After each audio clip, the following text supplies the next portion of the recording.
What's good, y'all? Hope you're well. Welcome back to the Onyx Report, where we as Black male justice advocates use critical analysis to uplift Black men and boys. I see I got Great I9 in the building, Brother Malika. Always good to see you, man. Hope you're well. Had a little second to check out you and Artisan this past Sunday, so I enjoyed it. The discussion on a variety of recent topics that apply to us. But as you guys know, I generally like to start this thing with a nod to the subscribers of the channel. Even though we have a very small number, I don't know if my notifications are going out.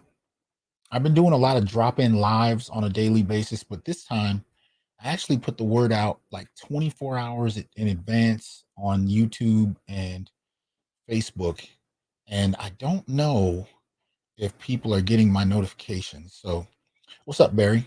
Hope you're well. So yeah, I'm not sure what's happening. It is what it is, I guess. I know I'm still shadow banned, but I don't know to what extent. So we'll see. So Kenneth says he's not been getting notifications. What's up? I'm listening. Yeah, I don't know what it is, but anyway, y'all know the deal. Like, share, subscribe, join, and donate if you will. Support the channel. You can see on the screen the various ways to do that. Do it with Patreon, Cash App, PayPal, Venmo. And you can be a monthly supporter on Patreon or on YouTube, becoming a member. And if you choose, you can go to Patreon and also support the Institute for Black Male Studies. Right? What's up, Kay? Brother Ian, always good to see you. Always appreciate the work you do in the comments. So thank you for that. Let me see. But before we jump in, let me support my subscribers, or thank them for their support, I should say. So here we go.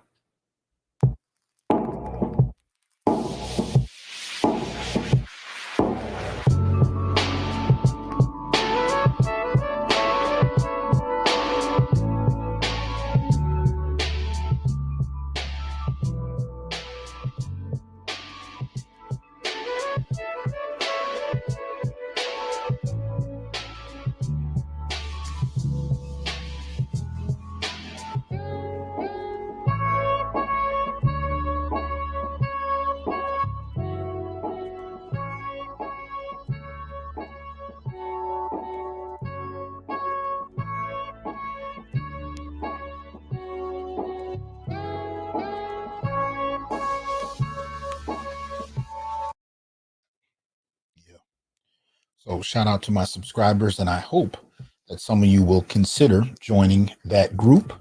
If you're interested in doing so, the easiest way to go about it is to click the join button right next to the subscribe button here on YouTube. Make sure you have subscribed, hit the bell so you can be notified about all videos that go up. And like I said, I've been doing a lot more lives lately, so that'll be the best way to keep up with when I drop a video. Anyway, so shout out to Sharon. What's going on? Malika says, peace to Dr. Truth, the brother's super soldier. You crazy, man. Ishmael, what's going on? I don't know if it's Michael or Mikkel, but what's going on with you, man? Let's see. Victor says he's new to the channel. Appreciate that. You know, yeah, that's what we got to do for each other as mentor. Hybrid Ninjas, always good to see you. Tony, what's up? You know, Brother BGS in the house. What's up, man? Hope you're well, Brother Ron. Victor, appreciate that support. Thank you. You know, yeah, it's been a busy one. There's a lot going on, but we are broadcasting today, as you know, on YouTube, Facebook. We are also broadcasting on LinkedIn and Twitch. So we've got all cylinders firing right about now. And we're getting it in. So just trying to get this all together, and had something I wanted to throw at you guys today because I thought it was pretty interesting as far as my research goes. But anyway, before we jump into that, we got a couple things to cover first. You guys know we do the Sacred Black Masculine series here, and basically what that is it's an opportunity for for us to acknowledge what brothers are doing. And what's up, Newstel? Art Newstel in the house. What's going on? Joe Average Brother, what's up? I do these, Brother Victor, what's happening? I do these very organically as they cross my desk. I don't go out looking for them. Sometimes you all will send me pieces, which I appreciate. But brothers are doing so many fantastic things that it usually isn't hard for me to get hold of it. And, for the most part, I like to shout it out, large or small, as long as it's worth acknowledging, worthy of recognition. I try to give a moment to that. So let's see what we can do here. So, all right, let me go ahead and guess I'll have to share it through here. Okay. Got a few different things jumping around today, so I didn't want to necessarily do it that way, but I guess I have to. Oh no, I know how I'm gonna do it. All right, my bad. All right, so let me go through here. Yeah, forgot how I'd set it up. There we go. All right, so this is the first one today. This is interesting story. UFC's Kevin Holland takes down a gunman at a sushi restaurant. Holland is out here righting wrongs and trying to make the world a better place. It's a piece you can find on deadspin.com, dated yesterday, 4:19 p.m. Right, and so here you have very interesting piece. It says, for those who thought Batman was a fictitious character, you might be wrong. Sure, it's over-exaggerated with the billionaire in the Halloween costume, the humongous car with the turbo gear. I'll get off past that crap. Let me get to the brother. For the second time in less than 6 months. Damn it.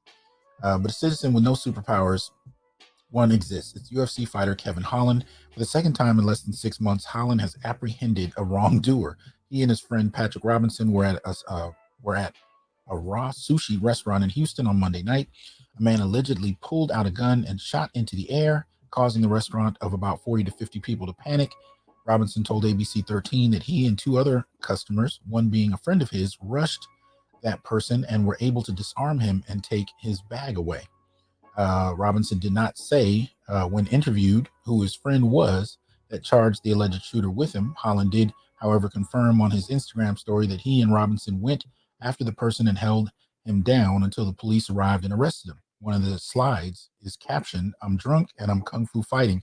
Robinson is also a trained mixed martial artist. So they have a quick little scene there. They said he did it while intoxicated, right? I'm not going to play the video, but at the end of the day, Holland's first foray into vigilantism that we know of happened in October of last year. He was driving near his coach's house when he heard a person yell out that someone stole his car. It was early enough in the morning that Holland had his coffee mug with him, and he still thought that it would be fun to chase the perpetrator down. Okay. Holland told Ariel Helwani on the MMA Hour podcast that he called his coach, who ran outside to help. The first attempt to apprehend the suspect was a failure, and unfortunately he ended up totaling the car while driving to get away. That's when he got out of the car and Holland was able to run him down and applied, I'm not even going to try that name, scarf's hold until the man said, "I can't breathe." Like a decent person, he made the responsible decision, one that you would think would be standard for sworn law enforcement officers, to remove the hold and keep the man there until police arrived. Holland found a lot of humor in both events, which should serve as a reminder to all of you civilians that professional athletes are better at their craft than you are at anything. This professional fighter has had a solid professional MMA career, 22-7, and recently signed a new deal with the UFC, but he's far from one of the marquee fighters. Yet he can laugh while mildly intoxicated about subduing a person who just shot a gun. Real talk. For those who watch Holland's next fight, if he loses, just know that with little effort, he could still squeeze your face until he changes colors. So anyway, yeah, shout out to the brother. That's him right there. Yeah. So brother's out here doing superhero work for no pay, doing his thing. I ain't mad at him. But shout out to him. You never know who might have lost their lives had he not intervened. Rashid, appreciate that support, man. How you doing? Yeah. So Trey, what's up? Yeah. So we getting it in, man. So shout out to him for that. You know, other thing I wanted to kind of touch on the Sacred Black Masculine series is this. One of the brothers that's involved in this reached out to me the other day, and alerted me to it on LinkedIn, and I wanted to kind of shout it out. This is a piece you can find on blacknews.com, and it is entitled Unique Historical Database, the Black Male Archives Chronicles the Success of Black Men. Right? Nashville, Tennessee. Reminisce Preservation is proud to invite everyone to delve into the world of outstanding Black men with its Black Male Archives. The archive was launched on October 1st, 2021, and is home to a repository of photos, collections, dissertations, statistical data, and comprehensive news articles citations from 2000 to the present. Black Male's Archives is a compilation of all the successes and continuous strives of Black men across all industries and houses them in one place. In a time when the Black man is frequently vilified, marginalized, and experiences a lack of support, the index is a welcome breath of fresh air. The database is wholly virtual and is bolstered by a vibrant website complemented by an easily navigated user interface. The online catalog includes historical exhibits, the local history index, and videos. This crucial curation was conceptualized by the passionate and multifaceted Rodney Freeman, a proud father, brother, son, librarian, author, self-proclaimed nerd, and hip-hop extraordinaire. Recognizing the overwhelmingly negative portrayal of Black men over the past few years, he began to wonder if he was seen in the same light as portrayed by the media. Becoming concerned that misrepresentation would also affect other Black men in his life, such as his father and brother, he decided to rewrite the script. Hence, the Black Male Archives was established. Yeah, that's what's up. At its core, Reminisce Preservation's platform epitomizes the importance of representation. It highlights Black men around the globe in a positive, progressive light, ultimately affirming burgeoning young men that they are not limited to or by the status quo. But don't be fooled into thinking that the Black Male Archives is just a knowledge bank of Black male excellence. It's much more than that. In a bid to be a practical tool, the website also hosts a resource center in the form of a Black business directory. The directory consists of a robust compilation of barbershops, locating the trendiest and most up-to-date fashion, mentoring programs, and conference locators. If you're not looking to patronize a Black business just yet, the directory also allows you to immerse yourself in the Black Male Archives podcast. No more will Black men be tarnished by a skewed purview. Instead, their individual expressions and journeys have been preserved in one place so they can be a guiding light for every little Black boy. To learn more, visit theblackmalearchives.com. Straight up. So, shout out to this brother, Rodney Freeman. Check that out. Support the archive if you would. Share the information, right? So we can actually have a serious conversation about improving the image representation of Black men. So we talk a lot about that in Black male media, the need for more Black male media, and the need to contradict some of these narratives about Black men. Well, here's an opportunity to do that, right? So this is one of many. So support channels like that, like ours, and of course, don't forget the Institute for Black Male Studies. But in order for these various programs, websites, you name it, to get off the ground, you got to support them. So if nothing else, go check it out. Send it to a friend or two. Post it on social media, and let's get the numbers up. Yeah. So let's go ahead and do that. All right. So having done that, what is tonight about? Right. So we know, well, hopefully, you know, apparently people aren't necessarily getting the notifications for the show, even when I post them. So I don't know what exactly that's all about, but, you know, at the end of the day, it is what it is. Today, the rise of a Black matriarchy on Errol Miller's explanation of the Caribbean. Now, this is a piece, shout out to my boy, Marshall, sent this to me. This is a piece that goes back to 1988. This is actually a paper that was written. And in this piece, what he does is he explains what he considers to be the early underpinnings of a matriarchy in the Caribbean, most particularly in Jamaica. Now, I'm not suggesting that I'm a specialist on the Caribbean by any means. And so much of what I present tonight, of course, in relation to the paper, will be about that. But I'm asking a different question. I'm asking about the parallels with the United States. And I will give you guys an opportunity to come up, comment, especially open to those who may have some additional information. I don't know. Now, again, this is an older piece, so I'm not sure what has transpired in the Caribbean from then to now. But it is really an opportunity for us to take a very particular argument, use it as a lens to study Jamaican society, and ask the question, does it apply here? And he makes some very interesting arguments as to how it comes about, at least in my assessment, right? So that being said, now I'll say one last, well, you know what? No, we'll get into that. So let me actually just go ahead and share this here. Yeah, I wish I would have ran across this piece much earlier. Shout out again to Brother Marshall for sending it to me. And if you guys run across anything like this, feel free to share it with me. Easiest way is to go to my website, thasanjohnson.com, and you'll see at the top that there's a website. You can go ahead and click that, copy and paste it, whatever you need to. I'm sorry, an email address, and you can send it to me via that email address. So it's at the top of the website. I don't recall it. You know what? Let me do this. I need to get this thing in my head anyway. Yeah, and it should be pretty straightforward. Hasan at thasanjohnson.org. Doesn't get any straighter than that. But anyway, go ahead and send me whatever you think may be of use. And if you're linked to me on Facebook, LinkedIn, whatever else, you can send it there. I'm a little slow to Twitter and Instagram. I'm working those into my social media vocabulary, but that's a little slower. So anyway, as you can see here, this piece, The Rise of the Matriarchy in the Caribbean, written by Errol Miller. Let's see. Let me. I had a piece. Now, let me at least try and shout out the brother while I have him. There we go. All right. So let me do this in the proper order before we go there.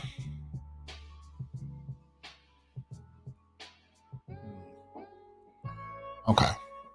So yeah, let's do it this way. So real quick, before we dive in, this is Errol Miller. You guys should have seen in the thumbnail.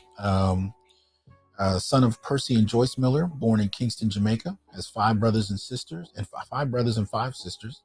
Is married to Sharon, has three kids. Right, brought up in an Anglican church. As a teenager, he became a member of the Bethel Baptist Church. Right, Halfway Tree, Jamaica, 1956. Has been a Sunday school teacher, training union director, deacon, and lay preacher. Right? Close look at Miller's career reveals that the various posts he's held are not the achievement of goals that he had set for himself, but the realizations of personal ambitions. Rather, they were the results of invitations to serve, mostly in circumstances of crisis of different kinds. Hold on.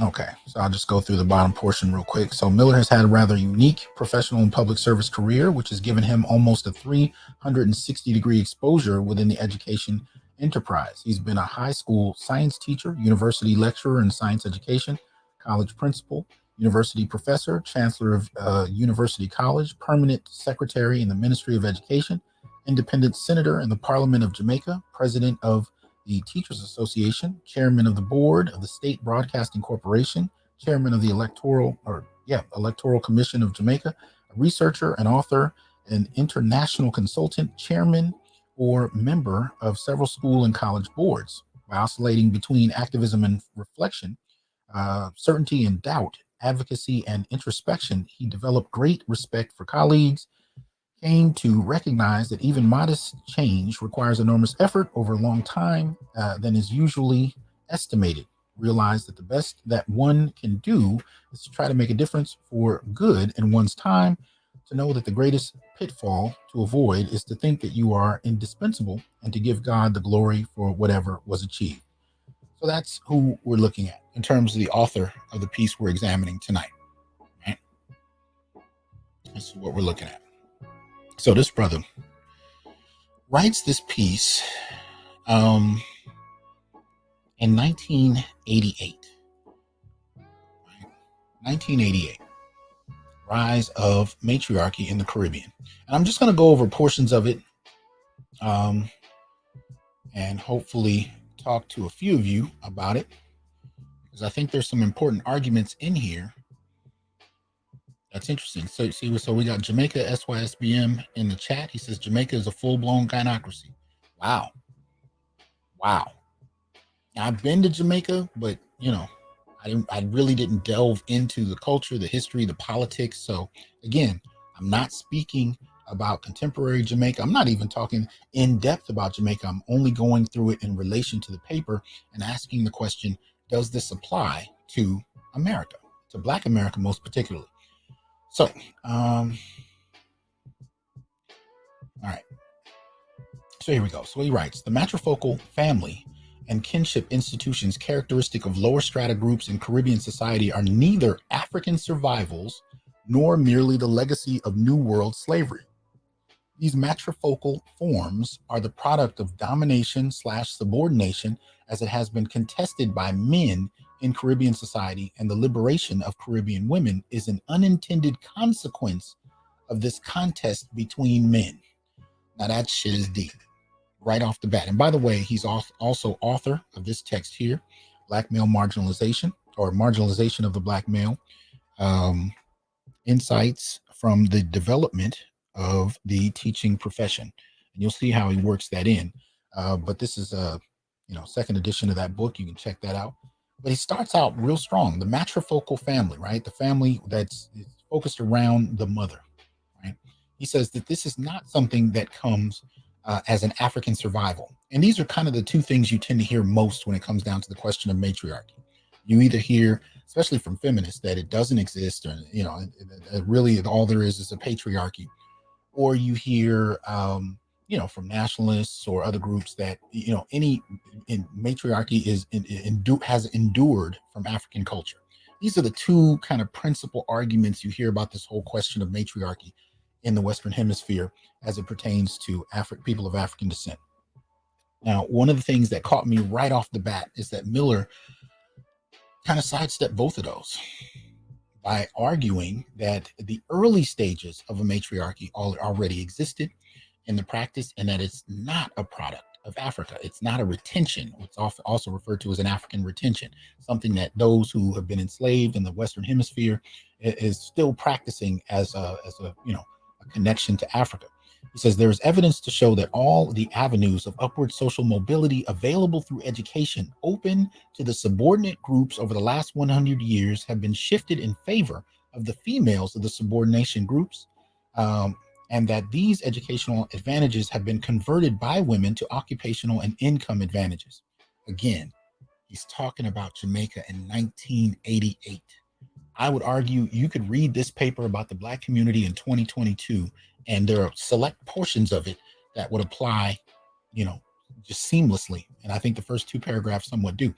But his argument here is, as he's already starting to establish this, and notice the terminology. When he's talking about subordinate, dominant, these are terms that we hear from Jim Sedanius, whose seminal piece, Social Dominance Theory, comes several years after this, where he's arguing about this very dynamic thing, this very same kind of structure.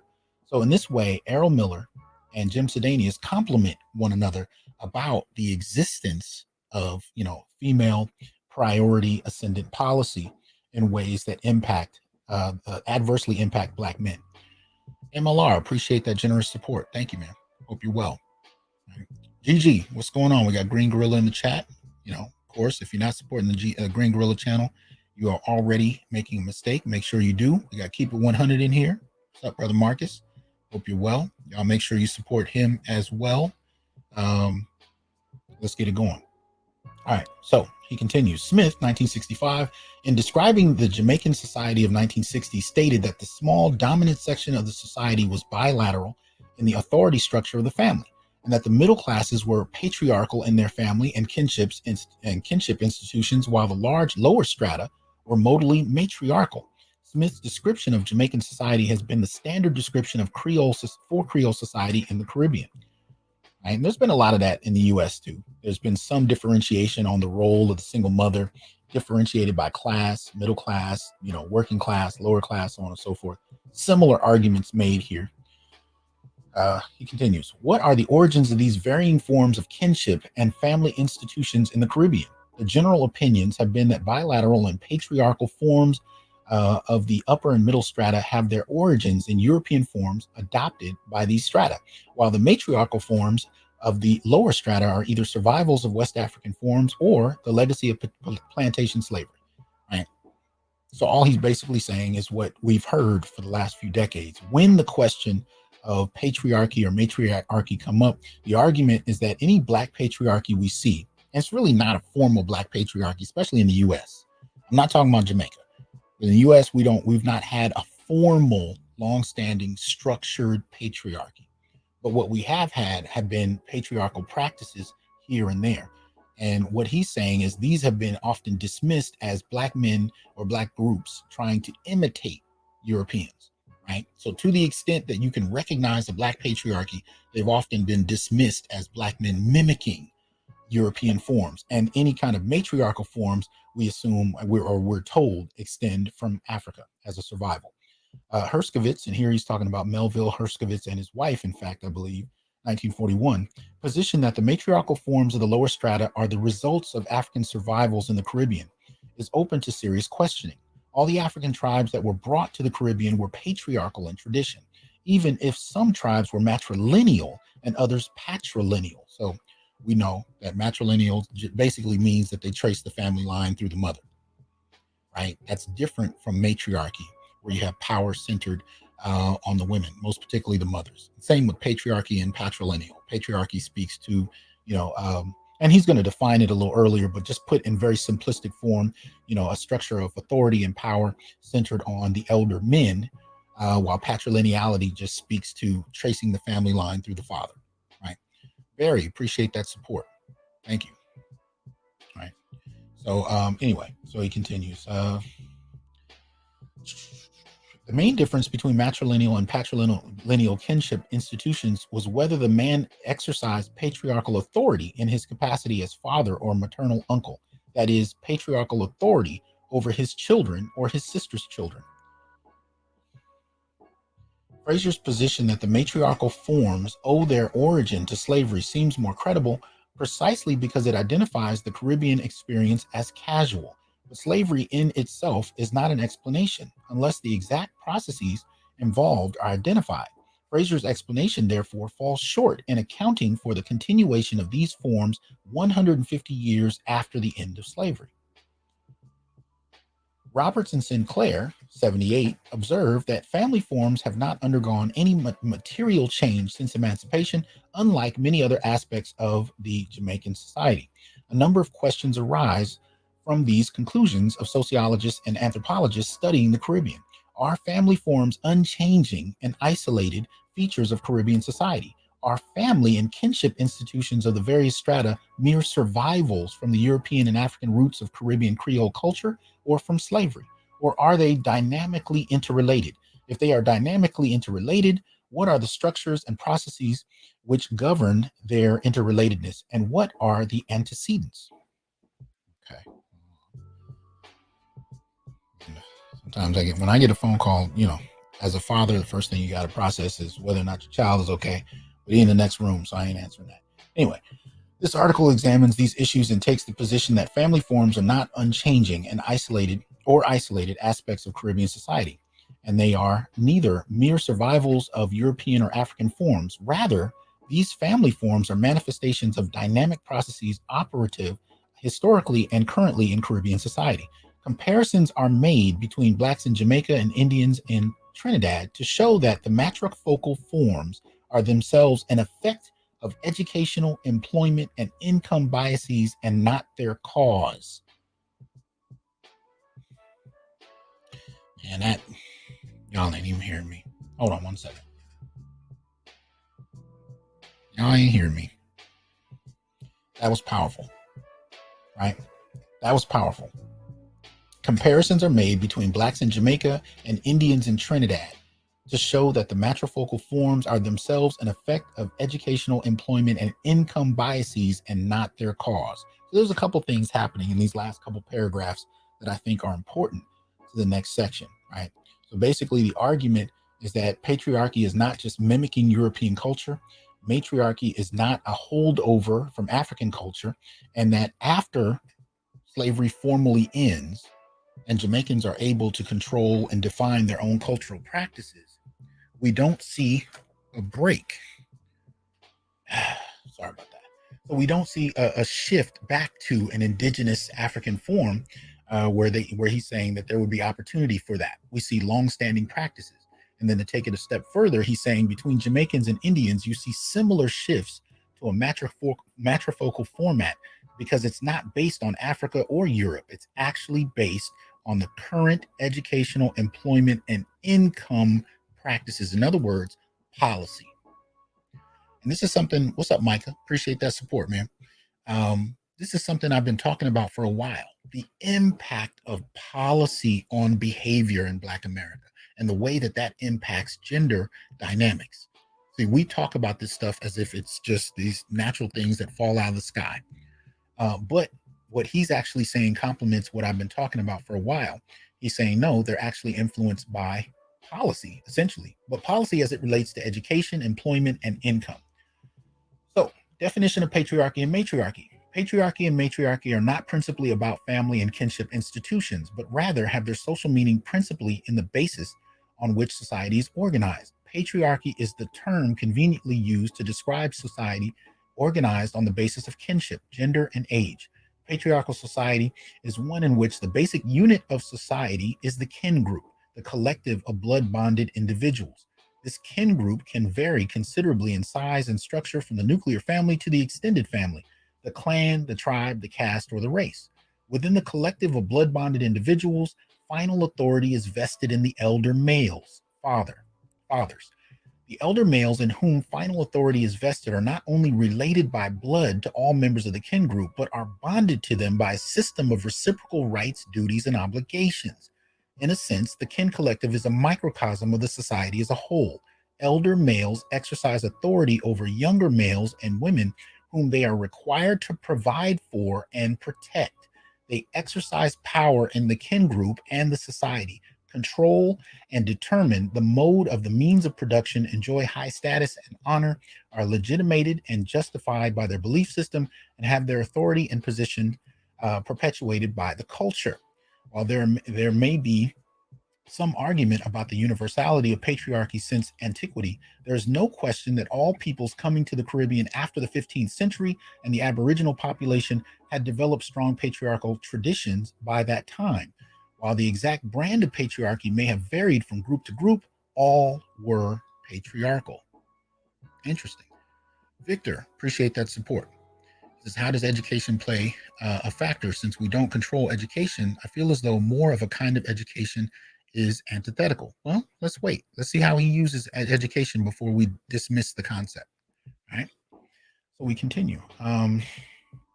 The question that must be investigated and answered, given this definition and history of patriarchy, is what in Caribbean society has undermined patriarchy in the subordinate strata and preserved it in the dominant strata. A further question that must be asked is whether matrifocal patterns emerging in the subordinate strata constitute matriarchy. If patriarchy is defined as elder males exercising power and control over younger males and women, either in the kin collective or wider society, then matriarchy, if it is to mean the same thing, must mean elder women exercising power and control over younger women and men, both in the kin collective and wider society. Given these definitions of patriarchy and matriarchy, the existing matrifocal forms in the lower strata could not be said to constitute matriarchy. So basically, he's arguing here that there's a difference between matrifocal and matriarchal. So matrifocal centering around women, there's a focus on women in some manner. Matriarchy speaks to a degree of power exercised by the mothers. Now we know since then, one of the popular definitions of matriarchy from Africa and beyond is not necessarily that it is a reversal of patriarchy with women in positions of power as opposed to men, but that women do have a greater amount of power and influence the men that they project into powerful positions, but it is nonetheless marked by a difference in women's authority, even if that authority is a little indirect, whereas patriarchy tends to be a little more directly focused on the men. Hold on. So shout out to Christopher for the Cash App. Appreciate that. All right. All right. Understanding the process of producing matrifocal forms in the lower strata of a Caribbean society becomes the key to assessing their immediate and long-term implications vis-a-vis the rise of matriarchy. So yeah, so he's saying there's a difference. So now what he's also saying here is that in 1988, there was a focus on women. And he's going to highlight what that is in a moment. There was a focus. He's not saying matriarchy existed in a formal sense then. He's saying that matrifocal practices, the focus on women, were the early underpinnings to a developing matriarchy. So this is why the statement in the comment section, and I'm not saying it's accurate or inaccurate because I don't know, but the statement by Jamaica SYSBM is important because he says Jamaica is a feminist society. Earlier than that, he says middle and upper class and lower Jamaican class are all matriarchal. Even the Jewish, Anglo, and Asiatic are all matriarchal. See, that's interesting, right? Everything he's saying actually kind of complements what Miller is laying out here, you know. But he identified it as a matriarchy. R20, appreciate that support. Now, I'm not debating one way or another about Jamaica. So when you get up here, you know, I don't have much to say about Jamaica outside of the paper, and I'm happy to get people to contribute on that, but I am interested in what he's going to argue very shortly. Okay, so let me see. I think I'm going to skip past this a little bit. Underlying process of matrifocal forms. So again, he's mainly just kind of framing it as an early stage of matriarchy. Let me see. Maybe I'll read this last section. Modal conflict over prolonged periods. And hold on. Yeah, we got to do this. All right, we got to do this. All right. Let's start here. My hypothesis is that where a patriarchal society experiences modal consensus over a particular period, patriarchy is preserved in all segments of society, dominant, intermediate, and subordinate. The elder males of all strata and kin collectives continue to exercise power, control, and influence over younger males and women. They continue to enjoy high status and honor, and to have their position legitimized and justified by the beliefs perpetuated by ancestral succession. Modal conflict over prolonged periods in a patriarchal society produces changes in patriarchy itself. In this instance, the hegemony of the male-dominant ruling collectives is challenged by the male-dominant subordinate collectives. That's a lot of jargon. What does that basically mean? In essence, what he's saying, if we can racialize it for the moment, is that to the extent, especially if you have a white male elite in a position of power in a given circumstance, the contestation they get from black men, right, or from Asians or from indigenous Indians, you know, any conflict that they get, these white men in power from what, and again, this is why he's using the term male dominant subordinate collectives. Right, so it's not just those of African descent; it's those of of Indian descent, those Asian descent. He's saying any male dominant subordinate group who is fighting against hegemony, fighting against oppression, against another male dominant group, is going to produce changes in patriarchy. Right. Victor, appreciate the support again. He says, okay, this makes sense. What about the interplay between societies? I see America as a conglomeration of societies where only white societies or pat and all others are forced into the map. Well, let's see what happens. So again, so what he's saying here is that when you have conflicting patriarchies going on across, obviously racial lines, but especially in regard to oppression, there's a change. Conflict in a patriarchal society is expressed principally as confrontation, contest, and competition between men. If the conflict is of such that the dominant group has to make concessions to the subordinate group who are not able to totally overthrow the former, then the dominant group employs strategies of co-optation, right, which involve, so just very briefly, right, if you're not able to completely overthrow those who have been oppressing you, you're still dealing with a competition of men. And he says once that happened in Jamaica and various parts of the Caribbean, there was a shift. There was a shift in how things function. So here he goes. There's a couple parts to this. Part A, the strategy in turn, and this is the strategy he argues is in response, right? Co-optation of a small number of males within the subordinate group by providing opportunities for upward mobility. So you have a small caste of males, Black, Asian, Indigenous, Indian, that are given a degree of promotion, right? That would probably be the celebrity class, entertainers, the highly educated, the pundits, but the ones we tend to see, the celebrity class, I would argue, is probably fits that bill. I don't think it's limited to them, but you have that. That would be one example. Even the political class, right? Those who are operating in politics, right? That are allowed to ascend to a certain degree of economic stability and status, right? So that's the first stage, the co-optation of a small number of males within the subordinate group by providing opportunities for upward mobility. So your elite, your Black elite, right? Sponsorship of subordinate females and taking up most of the available opportunities. Now, this is the crux of why I wanted to share this piece with you all. What he's basically saying is when subordinate males contend well enough with dominant males, but they're not in a position to completely overthrow them, the strategy of the dominant is to basically divide and conquer. You separate out an elite class, pay them to operate in a way that, conforms to assimilationism. And then you provide the females with all available opportunity. And then the third piece, he says, sponsorship of their own females and exploiting opportunities for mobility. So, in other words, white women. So what he's saying here, if you applied it to America, is that you're going to have your elite, your Black elite, which I would argue includes the celebrity class. You're going to have, and those are also going to be fixated on the males, according to him, very small group. But then you're also going to have the women getting the majority of those opportunities, so Black women, and then you're going to have white women. That sound familiar? 1988, talking about Jamaica. Sounds real familiar to me. So, let's see here. One of the social outcomes of this strategy is to produce increasingly bilateral forms in the family and kinship institutions of the dominant group and increasingly matrifocal forms in the subordinate groups. But the real significance of the strategy of co-optation, right, lies in accomplishing the following.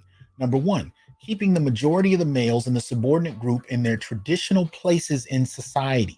In any patriarchal society, subordinate males are the main source of threat to the power structure, as well as the main source of economic exploitation.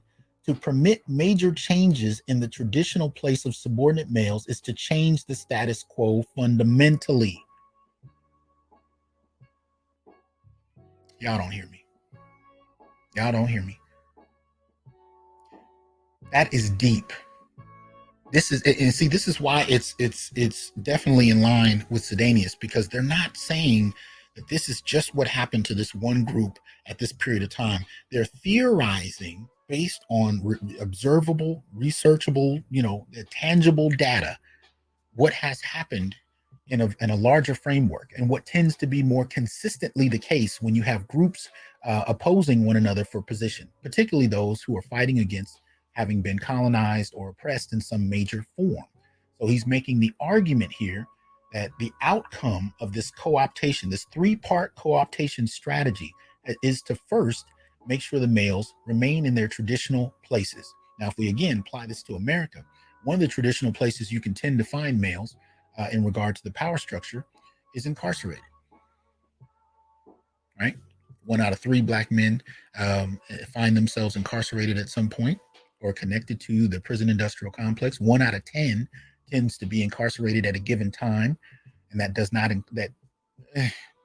always include those who are have ankle bracelets on, whatnot, basically incarcerated outside of a formal institution, right? But that tends to be one of the places you find Black men.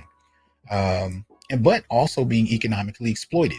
I used to talk about this a lot in terms of the income of prison workers and how many industries used prison workers, right? So they're being paid pennies on the dollar for doing the same work that you normally could take care of a family on at a certain point in history, right? So that would be just one example, right?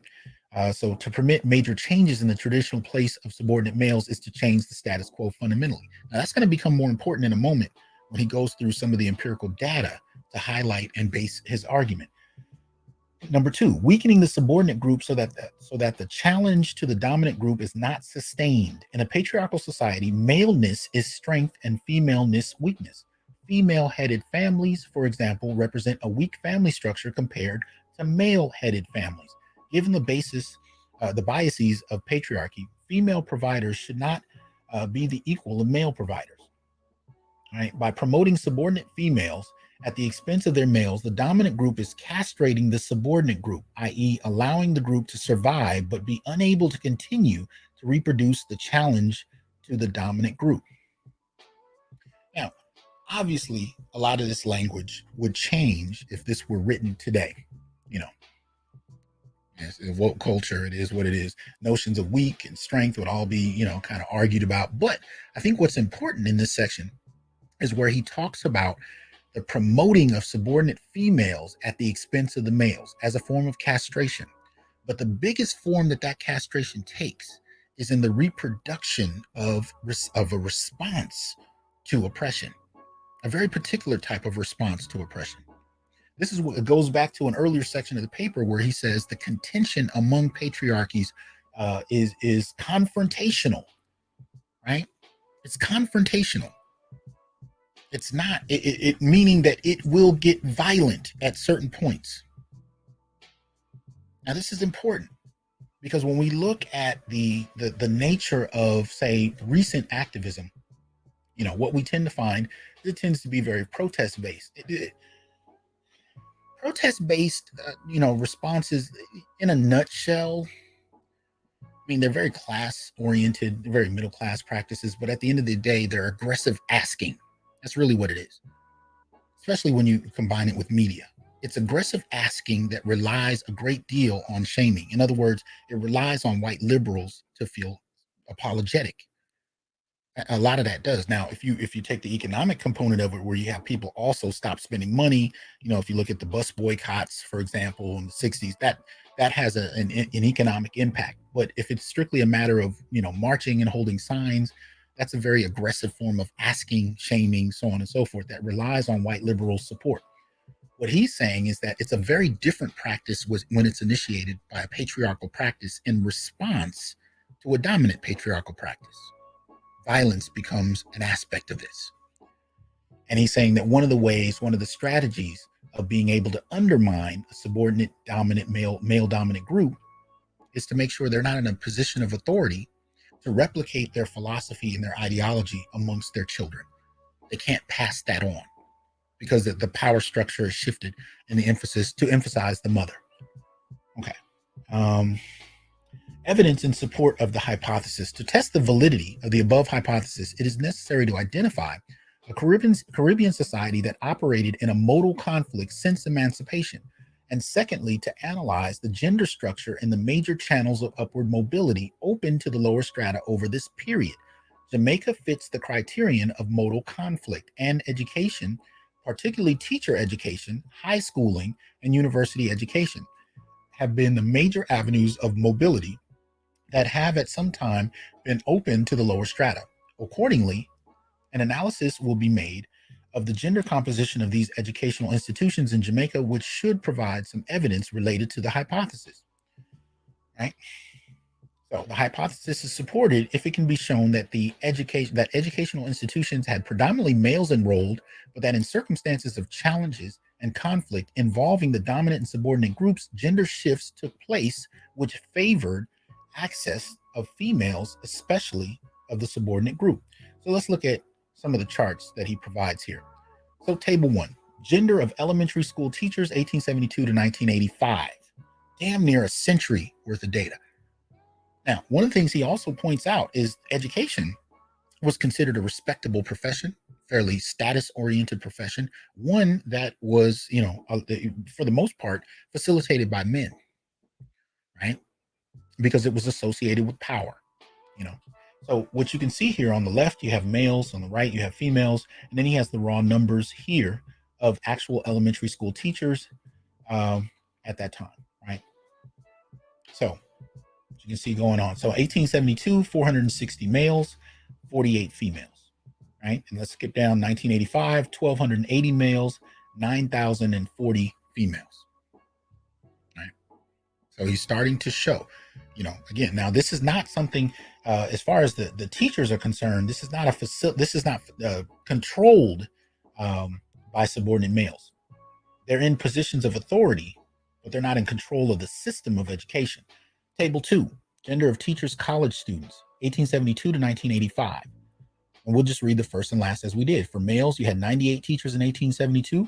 You had 8 female teachers. So 98 male teachers, 8 female teachers in 1872. 1985, 596 males, 2,771 females. All right. Okay, I'm gonna skip down a little bit. Yeah, because this was an older paper, my system had a hard time highlighting, so some of it looks rather random, but I'll go through some of the highlights and see what's important. The point to note is that at the turn of the century, conflict situations, including Black men using elementary school teaching and teachers' colleges as stepping stones to other occupations, which had been the preserves of whites and browns, planters perceiving their supply of labor being threatened by peasant farming and migration to Central America, colonial officials perceiving the formation of the first union in Jamaica, right, Jamaican Union of Teachers, as potentially threatening, and colonial officials wishing to seize effective control of the newly acquired elementary school system from the churches, all contributed to the shift in the gender composition of both elementary school teaching and teachers' colleges in the first 2 decades of the 20th century. So he's actually identifying the very specific groups that stand to benefit from this shift in strategy and who participated in that, right? Very important.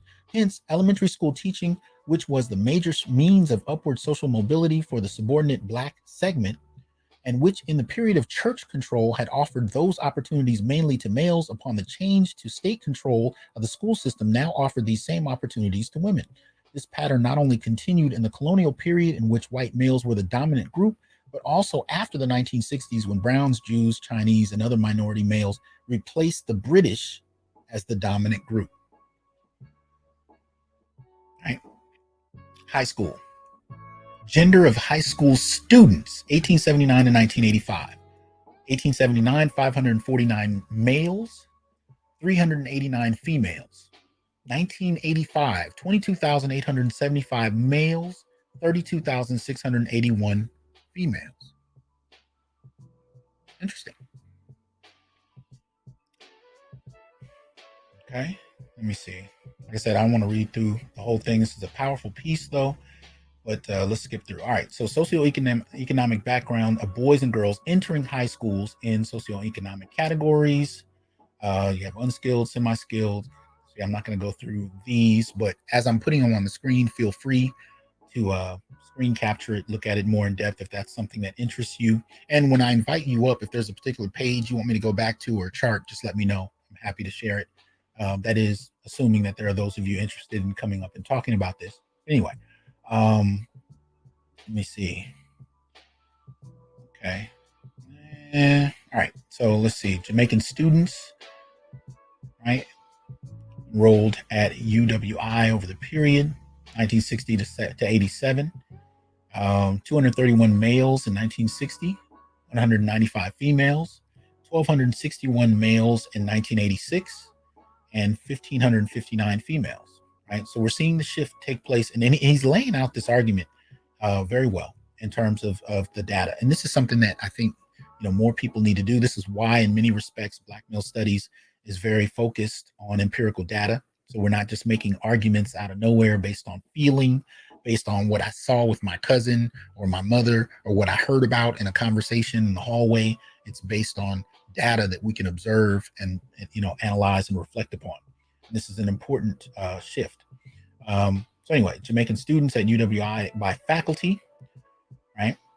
And you can see them across disciplines: 330 males in 1962, 48 and a half females, right? 77 base sex. Appreciate that support. Thank you. 1986, right? 1,261 males. And, I'm sorry. I read the wrong one. Hold on. I read the wrong one. So in the 1962 is 330 males, 311 females. 1986, 1,261 males, 1,559 females, right? So you're seeing this shift take place, not just in certain industries, but in key industries as it relates to upward mobility. And this is important, right? So now I'm just going to be a little more random. I'm just going to go to the highlights and then we'll open it up for discussion, right? So the existence of the same upward social mobility patterns among Black and lower strata males and females in Jamaica and East Indians in Trinidad completely discredits explanations which cite New World Black matrifocal family patterns as the cause. However, it gives strong support to the hypothesis that where any subordinate group in a patriarchal society contests its position within the dominant group, then the patriarchy of that subordinate group is undermined through the changing of mobility channels open to that group in favor of its females. Right? Important section on gender here. He says, women with high educational credentials may have slight employment advantage over men. This is especially the case when you have a society, particularly in the US, if you think about the late 1970s, that transitions into upward mobility via college, right? Prior to the late 70s, for the most part, Black men's employment strategies were, fairly blue collar. Many, if you talk to our grandfathers and great grandfathers, dropped out of school to work, support the family, help the family. If anything, they help contribute to, actually sending the girls and the families to school, right? But by the time you get to the late 70s, there's a shift. And that shift tends to be very college oriented, especially during deindustrialization, when many of these, factory jobs go overseas. This is an important shift in the Black community because it further undermines male employment strategies, while at the same time, kind of lifting up strategies that women have been employing for a while, right? Anyway, so it continues. Another interesting feature of the Jamaican labor force highlighted by Miller forthcoming was the gender composition of occupations since 1943. In that year, men outnumbered women in all occupational areas except trades, personal services, teaching, and nursing. Men also outnumbered women in the civil service and in the clerical occupations. By 1985, however, women outnumbered men in the clerical and sales occupations in the technical, executive, and managerial class, in addition to the various in addition to the areas in which they had traditional numerical supremacy, right?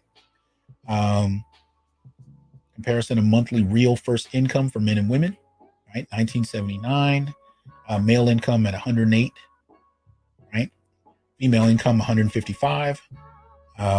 1928, male income at 597, and female income at 308. Okay. So this is backward, from the other charts, but he's basically highlighting the shift, right? Where you see women overtake men in regard to income. And I'm trying to speed through this because I know this isn't, it's not a formal kind of classroom. Normally, in a classroom setting, I would have had my students read it and we would have just gone over the highlights. But I know many of you may not, want to return to this subject or have access to it. So I want to at least put the stuff on the screen so you can look at it on your own. Okay, so he talks about women away from their traditional sphere. He says the evidence presented so far has shown that where conflict and contest between the dominant and subordinate groups in the Caribbean result in concessions of upward social mobility to the subordinate group, most of those opportunities have gone to the females of the subordinate group. Given this, the question then becomes whether such female-biased mobility has resulted in women's movement away from patriarchal traditional definition of women's sphere and into non-traditional forms. While a full treatment of this question is outside the scope of this article, the following trends in the post-World War II period can be noted. Many women have delayed childbearing in order to fully exploit the educational and employment opportunities that have been open to them. Sound familiar? This was one of the important things that came out of Kevin Samuel's show, when upon interview after interview after interview, the ages in regard to how Black women conceptualized when they wanted to be mothers got older and older, especially in contrast to other groups, right? In the Black community, it became fairly normalized to conceptualize being a mother in your mid to late 30s or 40s, right? That's actually become somewhat normal. Whereas in other groups, the emphasis upon marrying and childbirth are still, often earlier than that, even though I would argue most of these groups shifted, with feminism. Post, late 1960s, you started to see a shift after the advent of the pill, of course, the access to college, higher education, so on and so forth. You start to see a shift, I would argue, across race as far as women's ideas about when they could marry and reproduce. But with other groups, it wasn't quite as palpable. Whereas in many respects, Black women tended to push this out to the furthest extent. Even if they had children, the idea of being married and was very different. So he's highlighting this in Jamaica, right? 1988, right? He's noticed the shift, right? A shift in, delaying childbearing. On average, Jamaican women are starting to have children at an older age than their mothers did. Also related, this number 2, to the utilization of the mobility opportunities is the reduction in the number of children born. Family size in Jamaica has declined appreciably. I think here especially we could actually add the abortion numbers to this and kind of see the impact of that. Looking at both the number of children born as well as the numbers of abortions. And I think we find that there's some interesting things to ponder on. Anyway, number 3, as a consequence of the above, the birth rate has been declining. Number 4, increasing numbers of women have been combining full-time careers with their traditional roles as wives and mothers. Increasing numbers of middle strata women have been remaining unmarried even when they have children. Hello. Number 6, more women have been owning property, including their own homes. Number 7, more women have become heads of families, even where the male is present. Female headship of the family is related to home ownership, higher income, and greater social status, including better education.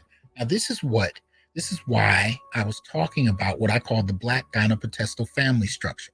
Basically, what it refers to is you have women-headed households, but not just one woman-headed household in a given family, that you have networks of women-headed households that are in connection to one another in the Black community, right?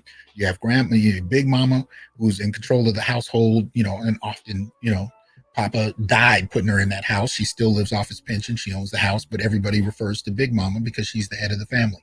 Her daughters have households that have families, and the kids are with her, even when those kids are adults, right?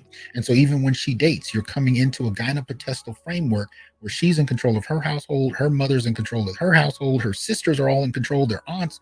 You have all these women who are in control of their immediate households, men, not so much. Matter of fact, you'll often find in these family structures, most of those women don't have men and aren't actively seeking them in many respects, right? This is what he's talking about in Jamaica in 1988. We're seeing that here now, right? Men are secondary. Even sons, right? Sons may even be bartered off between those women or other gynopathestal families that are not blood linked, right? Where they're bartered off for resources. Go help her fix this. I'll send my son over to take care of this. He'll help you with your car. He'll help you move. He'll help you do this. He'll protect you, if you're in danger. I'll send him over to check to see what that noise was. These kind of things. That's what we're talking. When I talk about a gynopathestal framework, what I'm saying is you have multiple levels of female-headed family structures that see men or treat men as replaceable. You're a resource in terms of entertainment, in terms of sexual performance, in terms of reproduction. But at the end of the day, once you have a framework, and this is really what Miller's talking about, once you have a framework where women are able to secure these things without needing men in the Black community, men become disposable. Now, this points us back to Moynihan's scissors in the same respect. And again, in America, where you start to notice in the Black community that the increase in job options for men does not come with an increase in marriages. And this is different from other groups of women and men. It's a very similar kind of dynamic being laid out. And what he's saying is it's very particular to a type of contestation between dominant and subordinate patriarchies. And the strategy in response to that contestation is one of undermining the subordinate patriarchy by promoting the women. A small class of men that can be used as an example, right? So when we talk about, and this is something, we even heard with Tone and Yvette a couple years ago when they used to talk about ADOS, and Tone was talking about the celebrity, was it celebrity veil?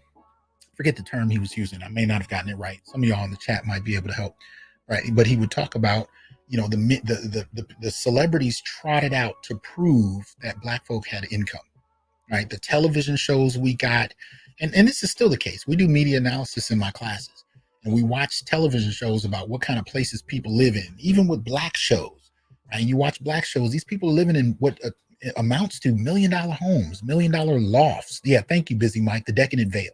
And Ibrahim, thank you, the Decadent Veil. Right? But he was talking about it just in terms of celebrities. What Miller is talking about is a specific group of men. So whether it's the Michael Jordans or whether it's the Cosby Show, it's not just the presentation of Black people with resources they don't actually have. It's also the presentation of Black men with resources that most Black men don't have, not only in the media, but also in certain elected individuals, like a Barack Obama. Right? You have individuals that are doing well, and this is somehow supposed to kind of deflect from the reality of the majority. We're going to focus on the individual circumstances of individual Black men who are doing really well. Look at Michael Jordan. Oh my God, he's doing. Look at Robert Smith. See, Black men have opportunities. He's saying that's actually one of the strategies. What's up, Brother Charles? Good to see you in here, Officer Faulkner. All right, and I want to say, Officer Faulkner is the primary. I got to give him props. He donated a very generous amount earlier this week. Shout out to him.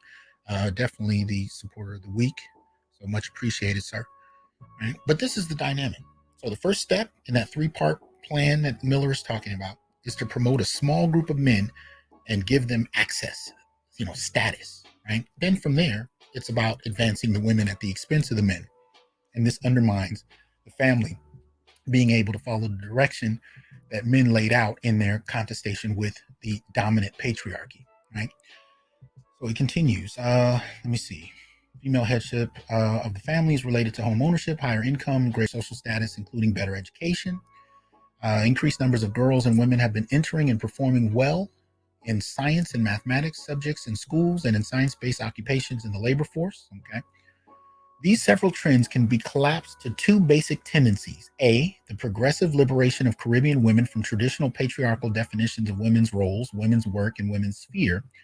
B, the increasing marginalizations of the males of the subordinate group, not only within the macro relationships between the dominant and subordinate groups, but also with the micro relationships within the subordinate groups themselves. Interesting. Officer Faulkner, appreciate that support again. Yeah. Victor, appreciate that. Victor says, I'm one of those men raised by white and Black women. It sucks because I am a top 10% and I finally see how I'm being used. Yeah, interesting. Now there is a distinction he makes in this paper, right, about how women's advancement is understood. And you can apply it to America, definitely, because if you point out women's advancement then or here, what you hear is it's a result of our activism. It's a result of, female-based activism pushing for better status. And of course, if you talk about, say, second wave feminism, the push for women in the workplace and so on, you hear this kind of rhetoric, and it seems on a common sense basis to have standing. Tara Shea, I appreciate that Cash App. Thank you. It seems to have standing. Seems to make sense, right? Women push for it, and that's how they got it. But what he's actually saying is that's not the case, that it's actually a strategy that's used. And if anything, women's, kind of protest culture seems to complement it, but it didn't cause it. Right? But anyway, let's continue. So male deviance. The post-war period has been marked by 2 matching social developments, namely a quickening of women's movement away from traditional patriarchal patterns and expectations and an acceleration of male deviance. Talks about the growth of Rasta, dread culture, right? Rastafarians, dread culture is not only a withdrawal from, but a protest against mainstream society. Its membership is Black men who are reacting against and protesting marginalization. Its inspiration is religious. Its structures patriarchal and male chauvinist. and its rhetoric centered on the concept of captivity. The spread of Rastafarianism and its rebel music throughout the Caribbean um, is testimony of the regional nature of the conditions it protests, increasing male violence. Right? Male violence in Jamaica has manifested itself in three main areas: gang violence, as youths in ghettos contest and maintain territorial rights; political violence, as marginalized youth join the political aspirants in the contest for political power; and family violence, as men seek to exercise authority through brute force. Related to all of these is increased crimes against women in the form of rape and assault. Now, the reason I didn't highlight that because it's one of the differences, and I can't say if this is accurate in Jamaica at that time because we know a lot more about rape and assault now, but we know here that whether you're dealing with either one of those, the stats actually bear a different narrative. But I will say in Miller's defense that much of the data around men experiencing, rape and assault as victims has been suppressed, at least in the US. A lot of that data has not been focused upon. So you'll have formal reports written that may have the information, but usually what most people respond to in terms of data around sexual violence are like fact sheets from organizations, right? And many of those organizations are feminist organizations that prioritize advancing women. This is how they're funded. They secure funding, grant money, so on and so forth, especially as nonprofit organizations around female victimization. So that said, it's not to say that even when data about male victimization is available, that they're going to sideline it because it's not consistent with their funding structure. So even when that data is produced, it's not highlighted. You actually have to go to the original reports to find it. And it's only been very recently that men have started to look into those original reports and find that there's actually a wealth of data about male victimization that hasn't been talked about. That's what I've been covering for the last couple months on my show, that this data goes back decades. We just haven't been exposed to it. And what we find is, in terms of abuse, the rates are bidirectional. But women tend to hit first. Women tend to use weapons to a greater degree. Women tend to initiate conflict, physical conflict, more often than men. Men just do more damage because even though women use weapons, men use their hands. And men are less apt to call the authorities even when they're the victim. So when you have studies that are based on arrest rates, not on conviction rates, it makes men look like this monster gender that's oppressing the other physically and violently. When in actuality, it's a little different, right? But we don't tease that out because we're taught, especially boys in single parent homes raised by women, that women are victims, men are oppressors, and to be good men, especially good Black men, we not only got to make sure we don't physically assault women, we got to go fight other men who might physically assault women, even though we're all going to ignore women who are physically violent. Makes no sense. But when you're raised in that framework and then you go to college and you're primarily taught by feminists, women mostly, but feminists either way, and then go to graduate school and you're further taught by feminist women, you walk out with a set of blinders on that have been so normalized that anything outside of that is considered inherently misogynistic, inherently racist, inherently problematic. This is how we're taught. This is how we're conditioned, right? Essential entities, appreciate that support. Right? Says James Ocean, 1908, 1991, South Carolina, 3 generations of hardworking men undermined by feminist anti-traditional family values. Okay. Brother Abuki, Rodney, what's going on, man? Y'all check out Abuki's channel. He's doing some good work over there. Shout out to him. Indigo Flow, what's going on? Hope you're good. All right. So let me get back to this. Let's see here. Male deviance has to be understood in terms of the underrepresentation of subordinate males in the upward mobility channels. Male stagnation or minimal mobility movements occur in the context of substantial female mobility movements. Denied movement through legitimate channels, many subordinate males have turned to channels deemed illegal and illegitimate. In addition, some crimes and violence are committed out of frustration with or revenge against a system perceived as being biased against them. Now understand, when he talks about male deviance, although I'm not a fan of the term because I know what he's lumping together, it's still a response worthy of acknowledgement, because he's saying that a lot of these different venues, a lot of these different areas where men are responding, even with violence, is in response to being excluded. The latest to add to that list would be the manosphere. Men who are responding to their social exclusion.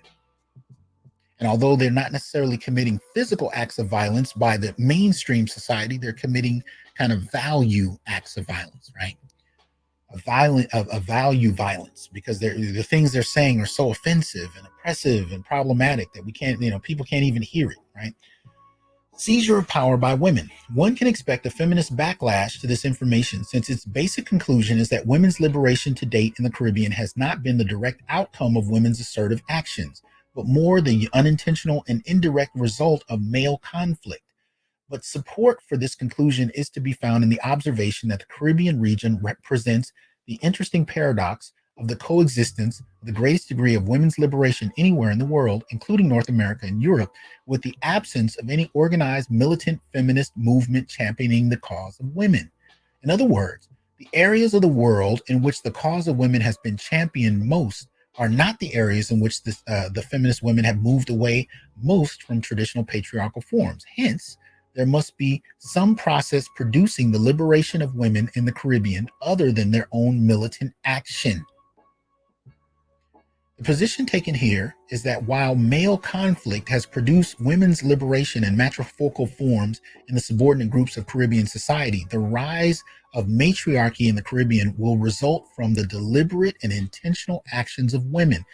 Matriarchy will not arise by male default, neither will it be a gender event, women fighting against men for gender equality. Rather, matriarchy in the Caribbean will arise as women take up a leadership role in the process of major social transformation in Caribbean society. The major social transformation referred to is that of the majority groups in the Caribbean society seizing power from the dominant minority groups, which currently constitute the ruling elites. These ruling elites are visible minority groups. They do not benefit from being nested within the majority groups of the Caribbean or of Caribbean society. As such, they are exceedingly vulnerable. These groups have held their positions largely on ascriptive characteristics backed by coercion. In free societies in which the state is predicated on the basis of individual achievement unrelated to the ascriptions of race, gender, age, etc., it is unlikely that these minority groups can retain their dominant position permanently. Whenever the majority groups assume dominance, it is their women that will be the most favorably placed to ascend to leadership, given their superior education, experience, and expertise acquired by minority group sponsorship. Look, if you guys look at the rise of Black female electoral positions, judges, so on and so forth, this is directly tied to education. This is why when I did my video a couple days ago talking about, or actually yesterday, on education, one of the things you might have noticed is what I talk about often, that women are, unfettered, or at least far less fettered in their access to higher education, let alone so K through 12 and higher education. And of course, what comes afterwards in terms of white collar employment. But what I didn't talk about was the access they also begin to have in electoral positions. This is tied to education. This is actually in alignment with what Miller is saying. When you highly educate one group, one facet of the community, and then you put the majority of them as teachers, let alone administrators in the dynamic, but especially as teachers, the students that reflect them do better. And when they grow up, finish school, go out into the workforce, they're able to have a greater range of access. And they don't often understand the degree to which males don't, because they don't see themselves as being privileged or advantaged in any kind of way. They see it as strictly something they did on the merit of their own individual brilliance. And because they see it that way, male inability to keep up with the same degree of access is the individual male's failure. And when we have men confirm it by trying to, kind of bolster each other up with, bootstrap philosophies of just try harder, what you don't know that you're contributing to is an idea that has nothing to do with individual accomplishment. I mean, it has its place. Don't get me wrong. Getting through graduate school and getting a doctorate wasn't easy. It's not for everybody. But a lot of that shit had nothing to do with me. I mean, whether I got a grant, whether I could get a loan. I mean, there was one point in undergrad where they sent me home. It was summer. So I went home for the summer, and then they sent a letter. And they said, oh, by the way, normally we know you take loans to afford. I think this is the beginning of my junior year. I said, normally we know you take loans to pay your tuition, but this year you need to pay the whole year's tuition in advance or you can't come back.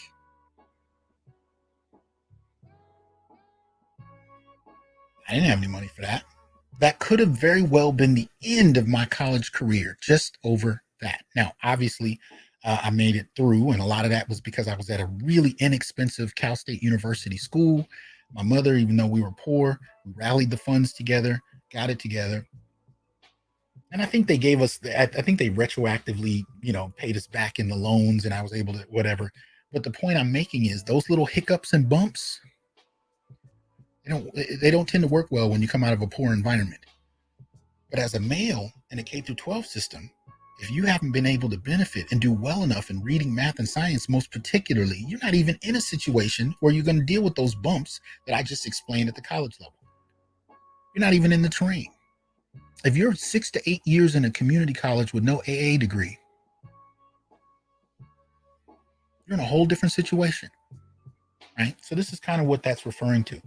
And I do have to say, this also lends itself to a certain type of entitlement. And I want to share something real quick with you. And then I'm going to get back to finishing the paper because I think we're almost done. But I do want to share this little piece. And I want to shout out this brother's channel. He's doing some interesting work. He's having some interesting conversations. Many of you may have seen it. This is coming from the We Need to Talk channel.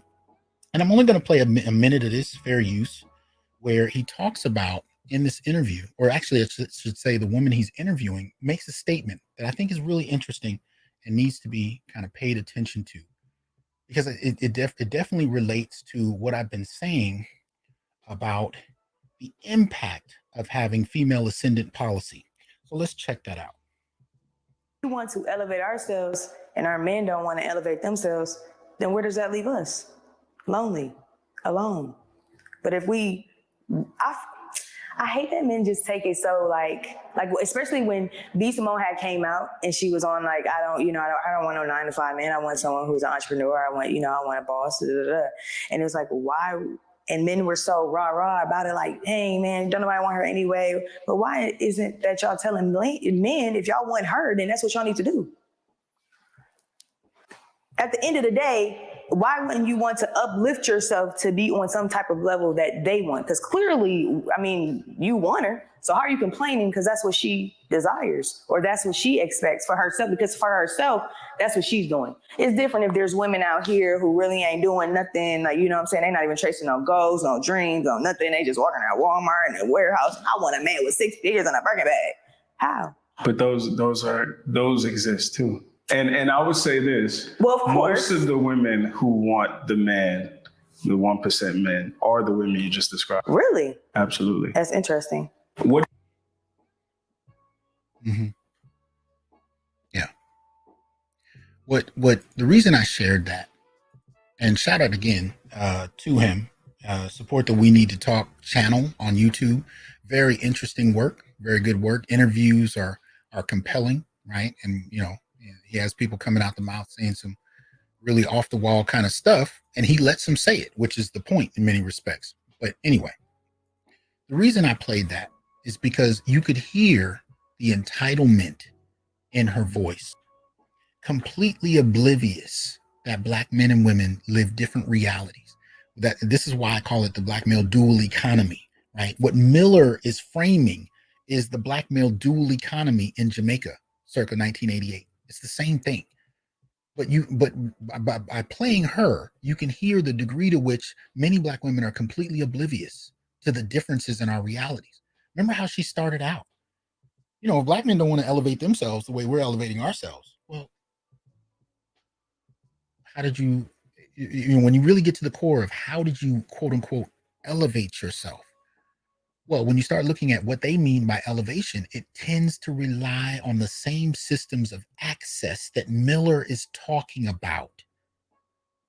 She wasn't talking about spiritual elevation. She wasn't talking about meditating longer than men, or no, she was talking about access. She was talking about jobs. She was talking about degrees. And with that comes a building, an ambitiousness, right? Every woman I run across today wants to be Jay-Z and Beyonce and Jay-Z.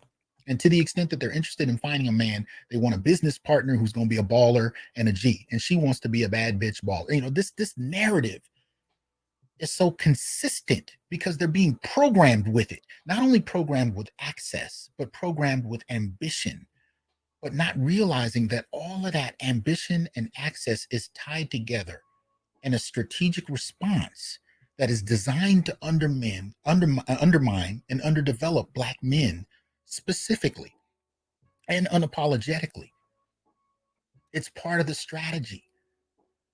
So as men begin to complain about the tensions that they're finding with women, it's not just about who she slept with or whether she talks to you out of the side of her mouth. Those are things, those have their place. I'm not saying they don't, because really they're predicated on respect, right? And there's a reduction in a certain type of respect that is very much tied to access that Black men don't have to the same degree.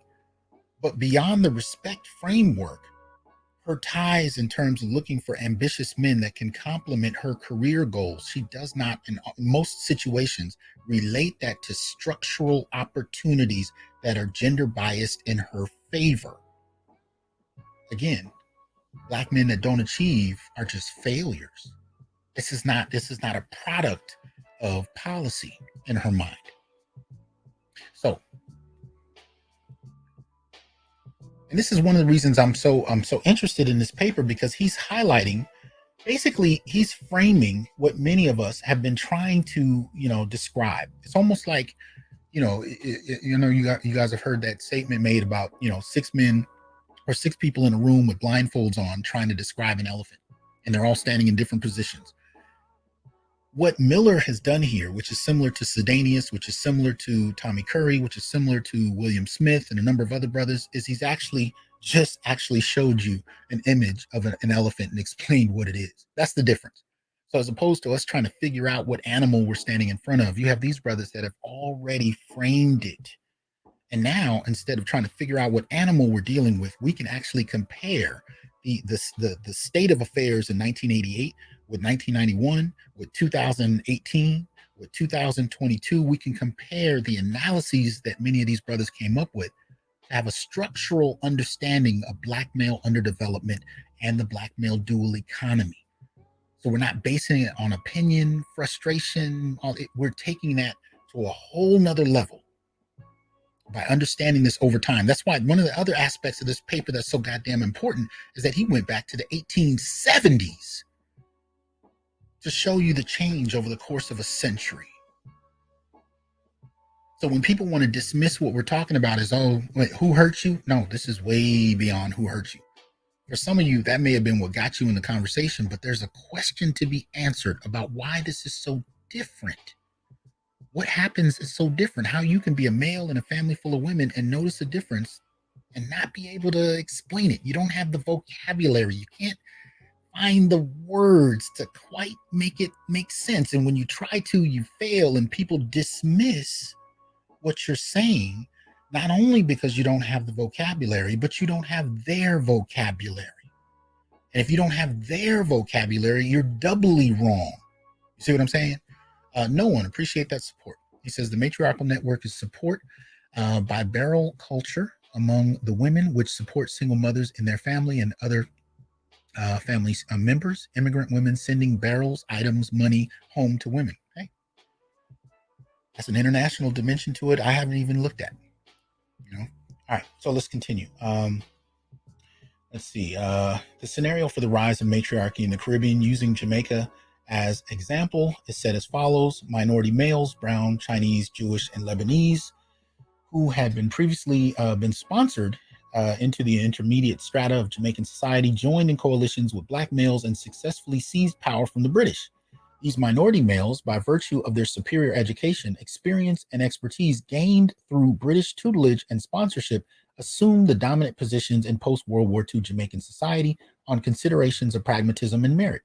minority males, number 2, have become the dominant group in Jamaican society, continued the strategy previously employed by the British of sponsoring females of the subordinate group to take up most of the mobility opportunity available. In fact, the new dominant group expanded the scope and scale of the strategy, given its former alliance with the marginal majority groups and the common commitment to equality of opportunity. Also, females of the dominant group itself have been incorporated by the strategy. Consequently, as the dominant group has tried to undermine patriarchy in the subordinate group, it has also undermined patriarchy in its own group. While the society continues to persevere with the ideology of patriarchy, the nation state created has been predicated on the basis of rights of persons, irrespective of descriptions of color or gender, and an individual achievement. As such, the basis of the state and the imperatives of patriarchal society are in fundamental conflict. I'm going to skip down. Number 8, the coalition of marginalized males and women per se will successfully displace the current ruling minority dominant group. Having done so, women will assume the top positions based on their superior education, managerial experience, and expertise. Having gained power in coalition with marginalized men, women will consolidate their position in society. Now, let me say this real quick. One of the things I've noticed in the potential, not even just the relationships I've had, the potential relationships I've had, even when I had more education than the women I was interacting with, there was a dynamic I noticed in place in multiple relationships where women wanted to be managers. They wanted to be my manager, and they would always be talking to me about how they can manage me academically or manage my career in the public sense. And sometimes in alignment where we can be kind of like this, again, the Jay-Z, Beyonce kind of narrative. This is one of the most popular. But here's the difference. You have managers that work for you, and then you have managers that you work for. And guess which one the women I met always wanted to be? Yeah. And this coincides with number 8 in a very interesting way, right? Because women assuming top positions can also mean when they interact with men that are still technically more qualified than they will still often jockey for a position of authority or dominance over those men, because that's become the status quo in the culture. If you're in a dominant position in your relationship and you go back to her family or yours, and I've experienced this too, if you're in a family full of women and you're in a dominant position in the relationship and you take your woman back, you will find subtle chastisement coming from the female elders of either family, even yours, because you're going against this kind of matriarchal framework, or what we call the gynocentric framework, the gynocratic framework, that is supposed to be female priority, right? So we have this lip service that people pay to wanting male leadership. But in terms of on the ground, how it operates, it's the appearance of male leadership in public sometimes. And even that's really been breaking away for a number of years now. But at the end of the day, she being the ultimate authority on decision-making and what happens. So whether, and notice I'm talking about it both in terms of an intimate relationship and a business relationship, there's still this idea that your job is to follow. Even if you are more trained and have more accolades to your name, it doesn't matter. Your job is to serve. And this is the assumption that tends to be put on the table. So I found that interesting, number 8. Number 9, the greatest threat to the sequence outlined is minority males holding their position by virtue of the coup d'etat with aid from some majority males employed as mercenaries. While this military option could delay the rise of a matriarchy, it will not prevent it. The coup d'etat, however, raises the prospect of civil war. So he's actually talking about violence. And I'm trying to rush through this, and I'm almost done. Just going to read through some of the highlighted sections of the conclusion. I don't think I have many. So this article has produced evidence and argument to show that the description of Jamaican society as being composed of bilateral upper strata, patriarchal middle strata, and matriarchal lower strata is by no means static. It has argued that initially all strata of Jamaican society were patriarchal. Changes to bilateral and matrifocal formations have been the byproduct of male conflict as power and position have been contested in society. These developments in the Caribbean have to be understood in their global and historical context. Patriarchy had its beginning at the dawn of human antiquity as ancient men and women battled for survival. Patriarchy was established as kin collectives became the basic unit of society. patriarchy had a historical beginning and it will have a historical end.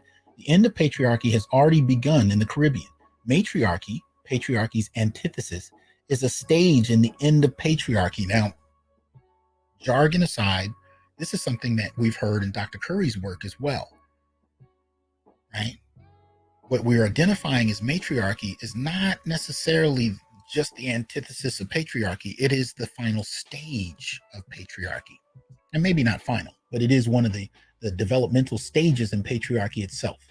And this is in regard to European frameworks, European patriarchal frameworks. But Miller is saying this here as well.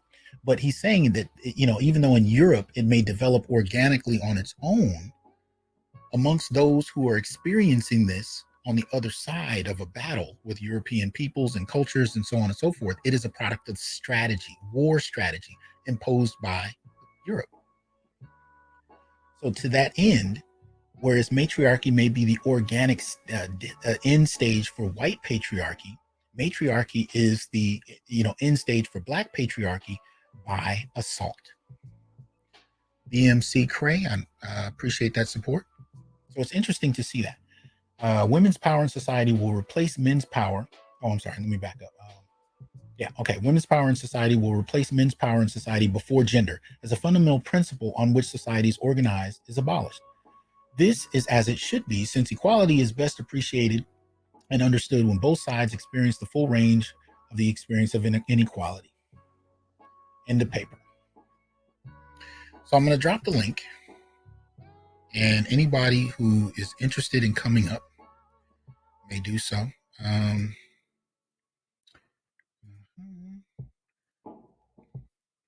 ahead and put that in the chat. Central entities, appreciate that support. Okay, so Central Entity says we build, and maintain the infrastructure they want to deny black men access to. Brothers, please protect the gift of life you possess. These BWs entitled with all of the failed results is blasphemous, I guess. Yeah, okay. Appreciate that support. So the link is there. Anybody that's willing to come up, please do so. Especially my regulars. I'd like to hear from you all. But what do you all think of this, right? And again, I'm not making an argument per se on Jamaica. I'm not an authority on Jamaica. I would say Errol Miller was an authority, and I think he's still alive. But at the end of the day, this work, I'm leaving it to stand on its own about Jamaica. Right? So I'm not, really in a position to debate its accuracy as far as that. But I think the parallels are interesting and should be analyzed, should be taken into account, because I see a great deal of it. And I see the impact it's had.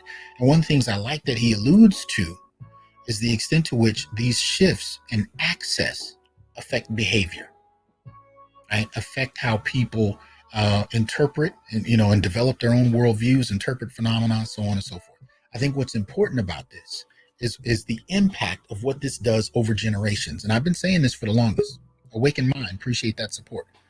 What is the impact of this kind of practice in a given society on the relationships between black men and women, but also on the worldviews? And that's why I played the short video clip I did, because you could hear the assumption of access. You can hear the ambition. You could hear the, just these ideas that are very closely tied to having said access. Okay, so let me welcome Jamaica SYSBM. What's up, man? Hey, how you doing, Dr. Hasan? How you doing? Good. How about yourself, man?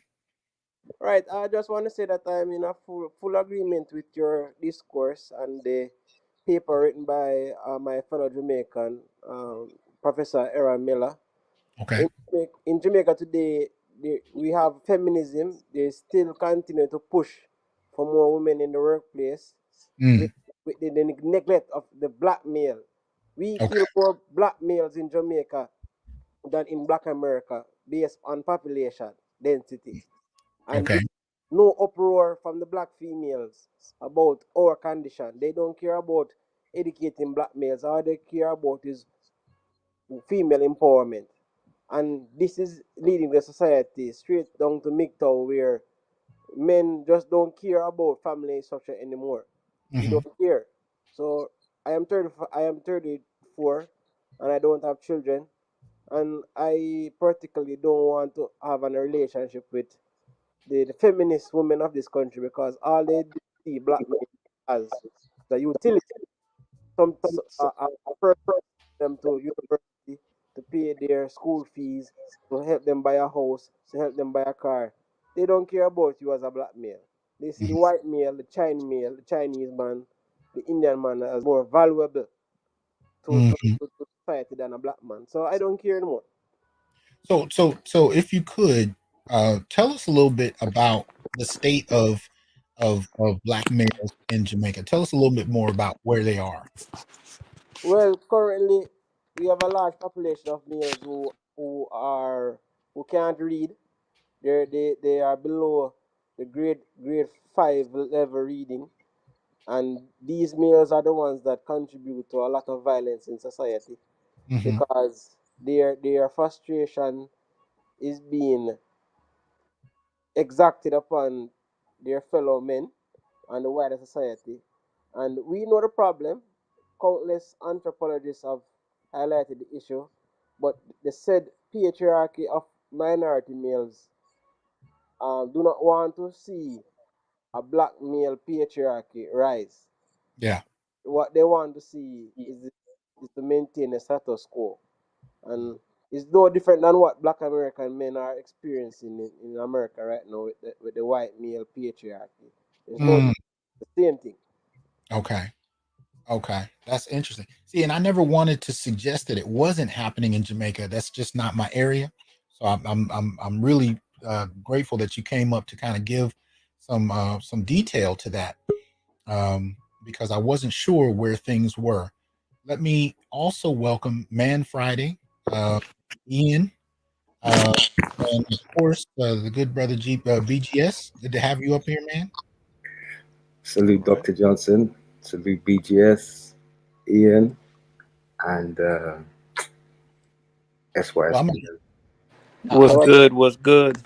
I'll do this in order of how y'all came up. So let me get Man Friday to join in on this first, then Ian, and then of course we got to hear from the master teacher. So Man Friday, give us some thoughts. Man, I'm in the Caribbean at the moment, and I'm so glad. First of all, let me say I'm blessed to be on there, honored to be on the stage with you guys. I had to chime in on this because I'm experiencing it every day at the moment. Mm. I've been in Barbados now for a couple of years, and I'm shocked every day at the way in which the society has changed since the last time I spent any time here was 2011. I was there for several months. This time I've been there for a couple of years, and the gender stratification is off the chain in this country. Mm. The President Premier Mia Motley, she is she's the Prime Minister. She's been that since 2018, and I would say that this is probably the world's first LGBT. No, not the world's first, the Caribbean's first LGBT feminist society in the making. Mm. All the jobs here are done by women. Mm. I've seen women in the hot sun shoveling concrete, and anybody who's worked in construction will know shoveling concrete is not an easy thing to do. Wow. They pump the gas. They work in all levels of the construction industry. I've seen the LGBT engineers now out there with their total stations. I see them driving the big lorries and the trucks, and I was like, how the heck has this thing happened in just since I was here the last 10 years or so? So I got into the history and started to look into this thing. And let me know if I'm going too long if you want to interject. But no, go ahead. I started to read the history of Barbados, which is the true and exact history of Barbados by a man called Simon Legon, written in the 1700s when he visited. And it's very interesting in its relationship to gender. Points I've noted that might be of interest to us is at one point, I'm not sure whereabouts in the book he quotes, but he says at one point it was like every maiden or every wench was in the sex industry once they got to like teenage years, 17 or 18. I thought that was surprising that he said that. also, what I think is being missed is the stratification of a caste system in the Caribbean. You know, your guy didn't talk about that, but that's crucial and that's critical, because the caste system is kind of like enforced, and not only enforced, it's created, of course, by black women and European men. And black women are able to use that caste system, creating it by, you know, making interracial relationships, and then having the mulatto class and the octoroon class and everything like that. And they stratified it and then used it as a ladder and as a bridge to kind of escape poverty and escape their blackness. Yeah. And once they got that, then they were able to invest in plantations themselves and property and business. Also in history, there's a woman called Rachel Pringle, Paul Green, and she was a mulatto woman, and she, you know, was sold from one man to another man. I guess she was part of the fancy trade, and then she ended up setting up a brothel for the Royal Navy in the hotel in Bridgetown, not too far from here. And from that, you know, she got other black women to kind of like service the European men, but this gets the money, and this got them their freedom. So then you had these free mixed race, and they were able to then go and have plantations of their own. So that's how women are using it to kind of escape poverty in the Caribbean. Okay. In Grenada, there was Faden's Rebellion, and Faden's Rebellion was an example of a mixed race class who wanted to keep slaves. So they were throwing off the white people because they wanted to be able to keep and have a stratification with mixed race people on the top. The point I'm making is that, you know, like the race stratification is the ladder by which black women in the Caribbean have used to transcend onto the top initially. Okay. And that's how we got here today. No, I appreciate that. I appreciate it. Now I want to give time to each of the guests, and then we can open it up for some free flow. Brother Ian, give us your thoughts on this. All right, what's good? Peace to the panel, man. Friday, Jamaica, BGS. Salute to you. You know, I want to be like you one day. You already are. Oh, love you. All right, so listen, my ex-wife, after 4 years old, she came to America, you know, and I could never understand what happened with my marriage because I found a submissive female. So I'm like, damn, I must have really dropped the fucking ball. You know what I'm saying? Excuse my language, because, you know what I'm saying? Like, I'm like, what happened? You know, because I couldn't, because for me, I guess I didn't know all of this was going on there. You know what I'm saying? So I'm like, wow, I'm scratching my head. You know what I mean? It's got to be all me. You know what I'm saying? Because this submissive female became completely aggressive and violent. You know, and I'm like, Now where was she from? She's from Jamaica. Okay. Yeah. You know, she didn't present that way when I met her. You know, I didn't originally know that, but I just thought she was a black girl. You know what I'm saying? But you know, so. You know, my marriage, you know, went downhill. You know what I'm saying? You know, fast. You know, her family was really not for a Black American male, and particularly they did not like the fact that she was so submissive to me. You know, there was one occasion, I think we were arguing. I think we were supposed to go to Six Flags to do something. Her sister was visiting from Homestead, Florida, right? And with her boyfriend. And so, you know, we were just arguing over something because her sister we were supposed to go somewhere, and sister just left and went to the mall for hours and didn't tell us where they were going. But so my wife had me and her looking, because we didn't have cell phones and stuff back then, had us, you know, driving around the city seeing if we could find them, type of thing, because we had no idea what happened to them, because we were supposed to go to, like I said, to the Six Flags. So we get back, you know, finally we get back, and then they get back, and my wife says, oh yeah, she did tell me that she was probably going to go to the mall. So that pissed me off. You know what I'm saying? So I'm like, yo, and because my ex-wife says, oh, I didn't think that she was actually going, just a really kind of chaotic BS going on for no reason, right? And it was just a simple argument. It wasn't that no one called anyone out of their name or anything. Her sister says, punch him in the face in front of me and in front of her boyfriend, right? Like this was like a normal occurrence because, I had gotten hit, by her previous to that, you know what I'm saying, over simple arguments, and like I said, I could think back and I could never remember, like, did I say something? But I don't ever remember saying anything really offensive to warrant that level of aggression. But her sister kind of confirmed, okay, this is how they do. So I'm thinking maybe it's just a family thing. But now I see it's more of a Jamaican feminist dominating type of thing going on, especially since there was another occasion where her mother belittled her father's education. Her father, graduated from somewhere and was a engineer on the subway or something like that. And she, her mother looked at his education and his job as if it was nothing, and Okay. basically said to her, don't waste your education like him. And like he's an engineer on the subway. Mm, mm. Real quick, shout out to Rashad and Greg for the Cash App. Appreciate that. And what's up to the Roger Report in the comment section. Hope you're well, brother. BGS, come on, man. Weigh in on this, man. Okay, this is because I was reading a paper and basically the pattern is exactly the same as an American. And so even though I think because they got their freedom a little earlier, Mhm, when the British actually ended slavery, and plus they mhm, were actually in slavery longer because Jamaican slavery started like maybe 100 years before American slavery. mhm, Um, so they were a little bit more advanced, but also they got their freedom earlier. People keep forgetting that Americans are actually in Jim Crow. Black Americans are actually in Jim Crow another 100 years. So they were actually in under semi-slavery for 100 years.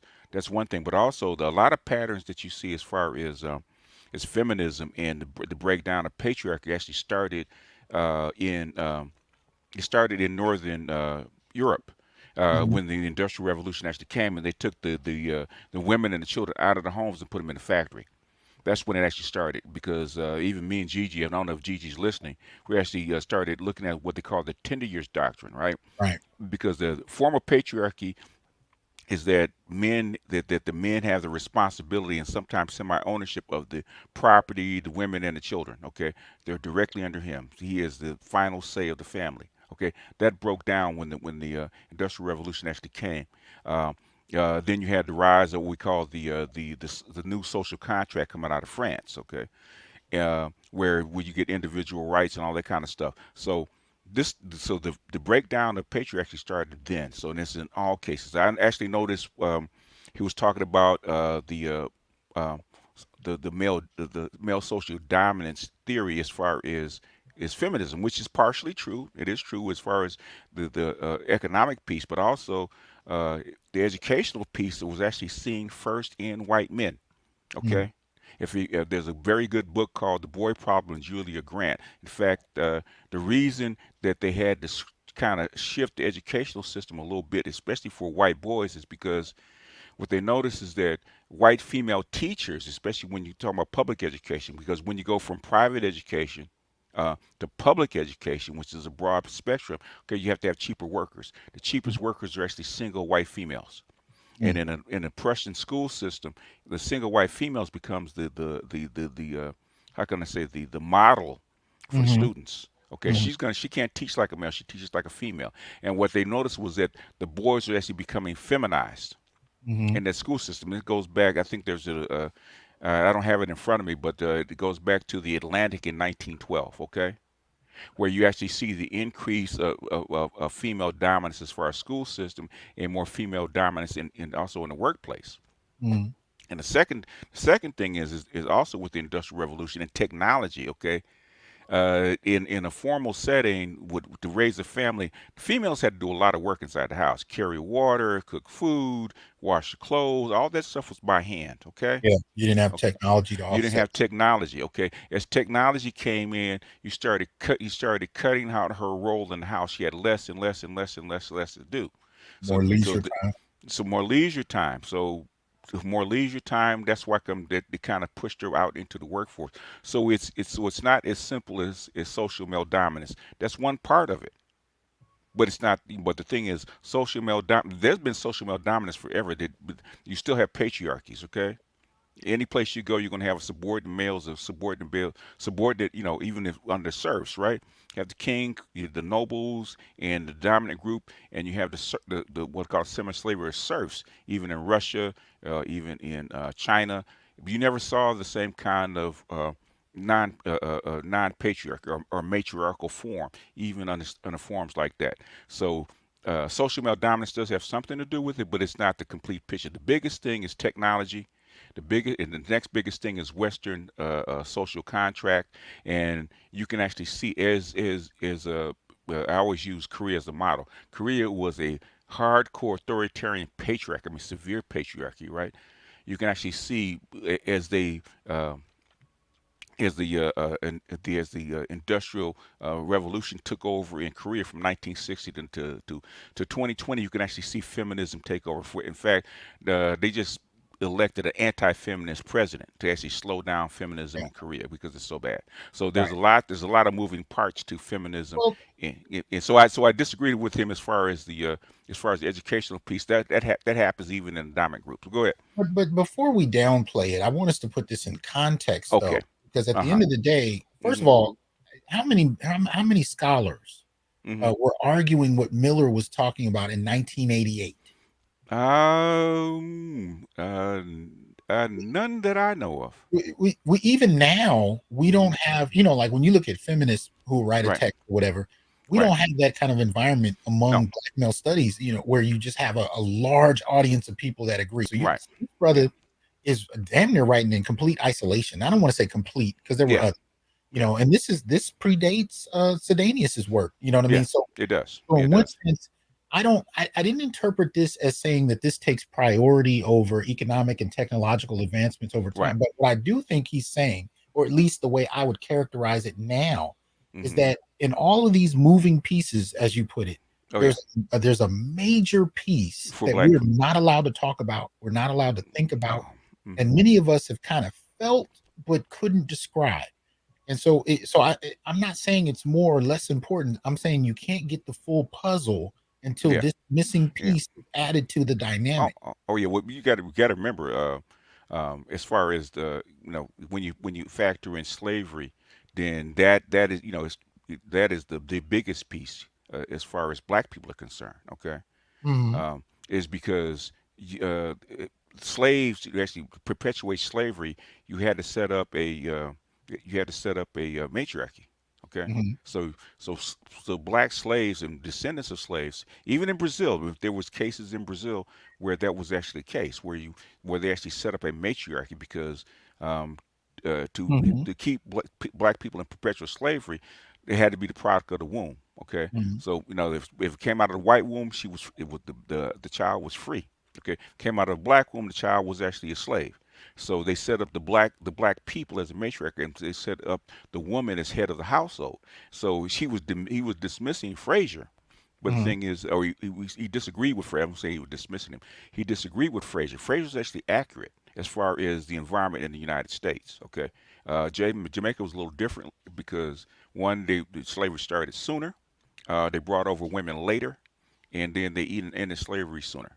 And they in Jamaica didn't have Jim Crow and um, didn't have the amount of dominant white people in America. So it's a little different. But I understand, but the patterns are the same. Well, I think the biggest piece that he disagreed with, as far as Frazier was concerned, Hmm. was the whole question of. Okay. Okay, I guess Ian went in and out, and Okay. we got Dr. Neil in the comment section. How you doing, brother? Hope Come you on up, well. Dr. Neal, if you Yeah, can. the link is in the chat. Everybody is welcome. Yeah. I don't know what your time is like, but you're welcome to come through. And Gigi, if you out there listening, get in on this because we got to talk about this. he was here earlier, but I don't know if he's still here. But Okay. one of the pieces that I think the major piece he disagreed with Fraser on was the whole question of African retention as far as matriarchy. Yeah. Yeah. And he was the first that I actually heard come out and actually state that the cultures in West Africa that they drew upon in Jamaica were actually patriarchal. That's not usually something that I hear in contemporary Africana studies. What I hear is that those countries or those areas were matriarchal, and so matriarchy is an African retention, or we don't talk about matriarchy at all, and we only talk about Western patriarchy and the degree to which Black men try to mimic it and do so in a ridiculous manner. Those are the two dominant narratives that I hear in the academy in response to that. Which are both wrong. We came from all over the continent. Were there matriarchies there? Sure. If you look at if you read Daughters of the Trade, the dominant group which were the Akans were a matriarchy. But even at that pace, the matriarchy in Africa doesn't function the same as it does here. That's where the definition of matriarchy gets kind of blurred. And he had to redefine what a patriarchy was and a matriarchy is, even though I disagree with him. But the thing is, he had to define. At least he defined it. But you talking about who are you talking about? I mean Miller, when he defined the matriarchy and patriarchy. Well, I disagree with it, but at least he defined it. This is 1988, though. But I think and part of what he's also challenging too is our practice of treating Africa like a country. Yeah. Rather than a continent, and so the kind of casual dismissal of the patriarchal argument, African patriarchy, and the extent to which it's maintained in the Western Hemisphere, those kind of things get swept under the rug and dismissed a lot. That's why I don't call it a matriarchy. I call it a gynocracy. Right. Which is different, was a wholly a different beast than a matriarchy, because what we call the Western matriarchy, which is was an oxymoron in itself, is not a typical or classical matriarchy. It's something completely different. That's how I said, okay, this doesn't fit any definition of what a matriarchal form in any indigenous lifestyle, indigenous group fits. With maybe a very small couple of instances. I think the one in China, maybe, and then there may be another one where I think is in India. Very tiny groups. Right. Very unstable, but very, very tiny groups. Yeah. Who may have lost their men due to war or something very. Lost due to war, but really something catastrophic. And even then, the one in China, it did have a dominant male group that was actually over them. And as far as the gynocracy, I agree with you. I've always considered it a female patriarchy, a white funded patriarchy, and that's one of the things that drew me to this paper, because he was saying the same thing using evidence in 1988. And it's not to say that anything written in 1988 can't be improved upon, but simply to say that we had evidence of these arguments earlier on. It's just not, even the manosphere to a certain extent, even Black male studies, these are not aberrations. They're actually necessary stages in the discourse, because they're representing ideas that have been kind of outlawed, even though they have a great deal of accuracy to add to the discussion. That's why they don't talk about Fraser's book, the Negro Family United States. They don't, or the Philadelphia Negro, because they, Du Bois and Fraser blatantly talk about the matriarchal pattern in Black people. I mean, they that's like that's what I'm saying in academia, especially in Black female academia, they act like those books don't exist anymore. Well, and even when we do read those, and I told you this when we first met, even to the extent that we read those, the way we're taught to read it, you would almost skip over that section, even if you read it. You literally would dismiss it as irrelevant. When I was 21 in graduate school, if I would have read and I did at various points, different ones you've mentioned, I would have been completely, the whole concept would have been oblivious to me as far as the gender dynamics, because I was only taught to see these things in certain respects. Now you have people like Tommy who actually saw this stuff way earlier than I did. Right. But the way I was socialized at home and in school, women can do no wrong. I mean, as a collective, most particularly. And of course, that trickles down to the individual. But I had not learned to perceive it. Let's also welcome AB Media up here. What's up, man? What's going on, Dr. T? Hey, man. Man, they didn't teach us this in high school or college. not even PhDs know most of this, so don't Well, I feel better then. No offense, but oh no, dang, I didn't get none of this. Even at that level, they didn't teach this stuff. Wow. No, not at all.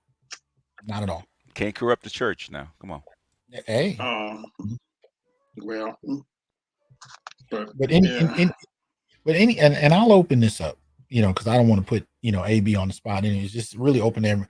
Any thoughts, any responses to this as far as that? Because again, the question on the table is to what extent we can apply this outside of just Jamaica and really raise questions about how it relates to our own experiences. This is why I played the clip from the young lady off the We Need to Talk channel, where she so comfortably talks about female ambition and the degree to which men fall short. And to her, it's not even a question. It's just men just need to step up. And she glibly kind of dismisses that we live a different reality. This totally different reality. Yeah, go ahead. Yeah, totally different reality. Particularly in the graphic design field. This isn't, now to be fair, this isn't all women, but I've noticed that some Black women have kind of gotten off easy in the graphic design field. They complain about stuff, and I'm like getting critiqued or something, and I'm like, this is 101 in graphic design. If you don't know how to get critiqued, you don't need to be in that field. I'm sorry. Okay. There's levels to it. There's levels. Don't get me wrong. There's some good graphic designers that are Black women, but some of them, I'm like, what graphic design school did you go to? Okay. Dr. Johnson, what I'm finding, where it's got to today, is you spoke about the kind of the contempt of the lady in the video. Mm-hmm. In the Caribbean today, like if I'm hiring some tools, or if I'm going into the shop to buy a gas station, it's you go there and expect to get a kind of a basic level of service, but you're treated in such a way that you wonder why you even patronize the shop. Mm-hmm. It's as if any small leverage of power that they have. I'm talking about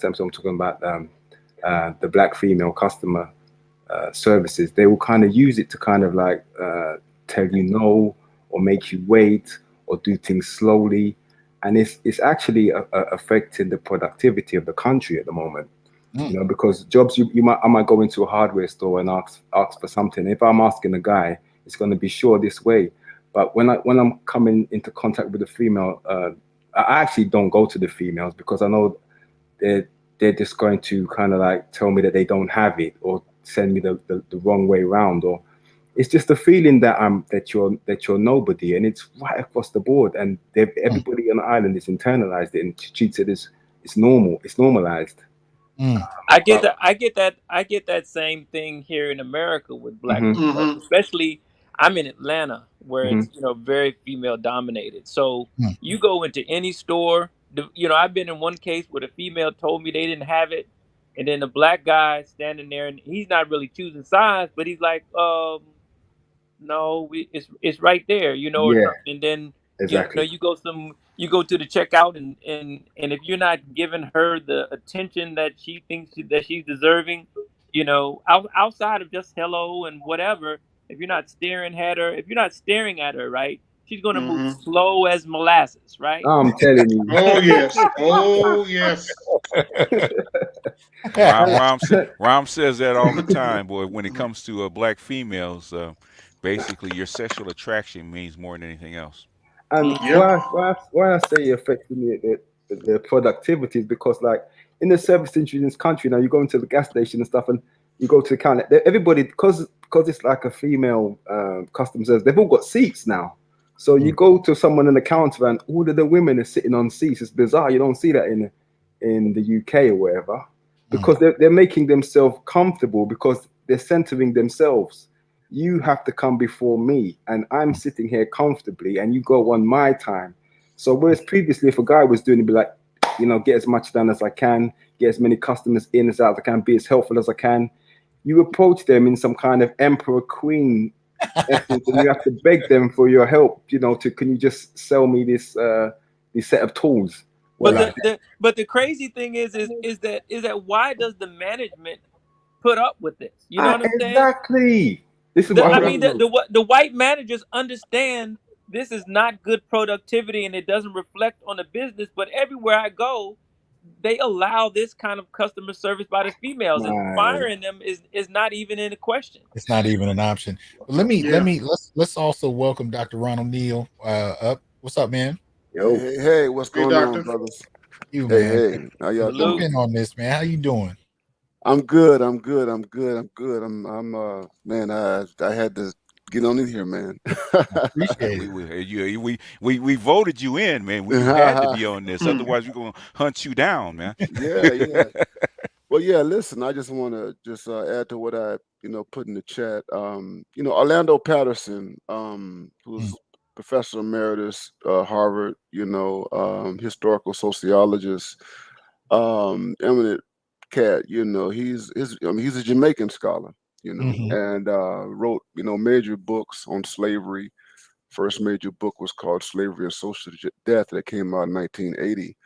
But years later, 1998, his book Rituals of Blood came out. It's on Rituals of Blood, the consequences of slavery in 2 American centuries. And so as a Jamaican, Patterson was really, really fascinated with what he saw as the crisis of gender relations among Black Americans. As a matter of fact, the very first chapter in Rituals of Blood is titled Broken Bloodlines, Gender Relations and the Crisis of Marriages and Families Among Afro-Americans. And what he did, and this book was really a larger development of an article that he had put out maybe 2 years earlier, dealing with gender, where he just said, that the feminists, Black feminists in particular, were overstating their claims about patriarchy and about Black male dominance, and that there needed to be some correction to take place in terms of how we think about Black men, Black families, and the like. And basically, what he did was, because his basic thesis is that Black people are still dealing with the effects of the slave period. You know what I mean? And one thing he does in particular is trace the roles of Black women from slavery all the way into the present. And basically, says is that Black women have been insiders with respect to white society, and that they've played roles historically as domestic people, as teachers, and in various capacities that have given them that kind of proximity, which has created this bifurcation, this dynamic, and interestingly, it was just an all out. This is 1998 when this book came out, and he went and he showed all the data up into that present time in terms of Black female professional achievement and the like, and the educational attainment, and the disparities between Black men and women in labor and everything. And they said, y'all got it wrong. And he got a lot of pushback. Bell Hooks was one of the main people who responded. There were a whole bunch of scholars who responded to Patterson's book, but she was one of the main voices who just went at Patterson ideologically, and said he was wrong, and that he was just promoting patriarchy and all that kind of stuff. It wasn't in her her assessment of him. It wasn't based on historical grounds. It was an ideological thing, you know what I mean? And but the point I want to make is that his background I think Patterson's background, being a Caribbean scholar, and knowing those dynamics. So Errol with Smith Miller's his book is not referenced in Rituals of Blood. But I suspect that that Patterson shared similar sensibilities coming out of that context, and he was, very forthright in putting that in Rituals of Blood. So and that's one book, and it has stood the test of time. It's still, I mean, a lot of his conclusions about Black men, because he was really looking at what's happening in the streets and urban areas, and how do you explain the violence that's taking place with the outgroup males and incarceration and all of that. You know what I mean? And yeah, he was just trying to make sense, out of all of it. Again, all of his conclusions weren't correct, because he kind of went down that subcultural theory of violence route at the end when he talked about black men in the streets and stuff like that. But for the most part, he did, trace. I mean, he was right in the camp with Frazier and other people like that. You know what I mean? He just updated it. But I think what we have to remember too is, okay, first of all, this is pre-internet, right? So a lot of the information that we casually reference now, you actually had to go do some work to get, and it wasn't a guarantee your library had it. But then two, a lot of these brothers that we're talking about were working in virtual isolation, ideologically speaking. I mean, I can call a Dr. Neal, I can call a BGS, I can call a Tommy Curry and get feedback on a concept that I'm developing.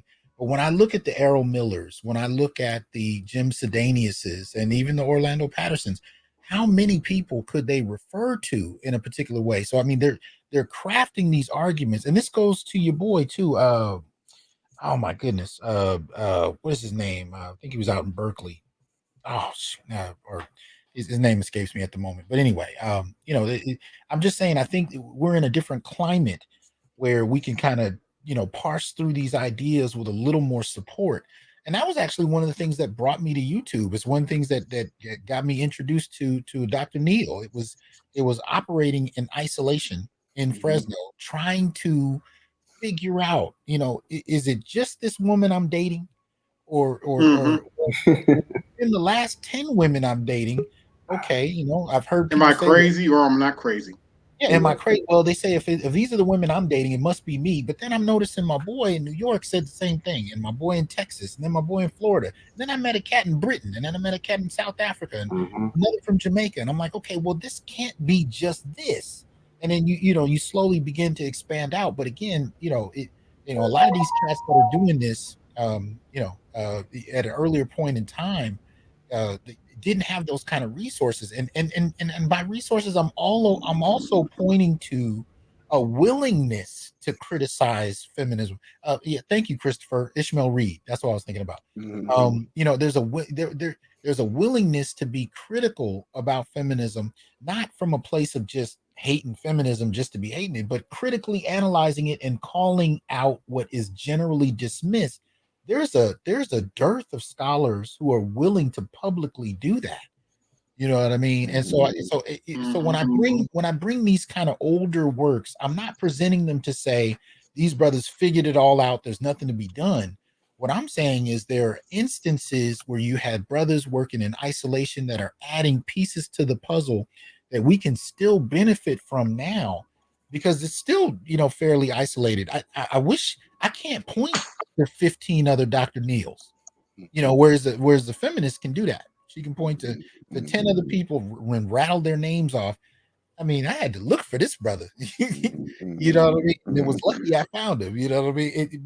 That's kind of where we are. So I just wanted to put that in a little bit of context, because so much of this is an uphill battle.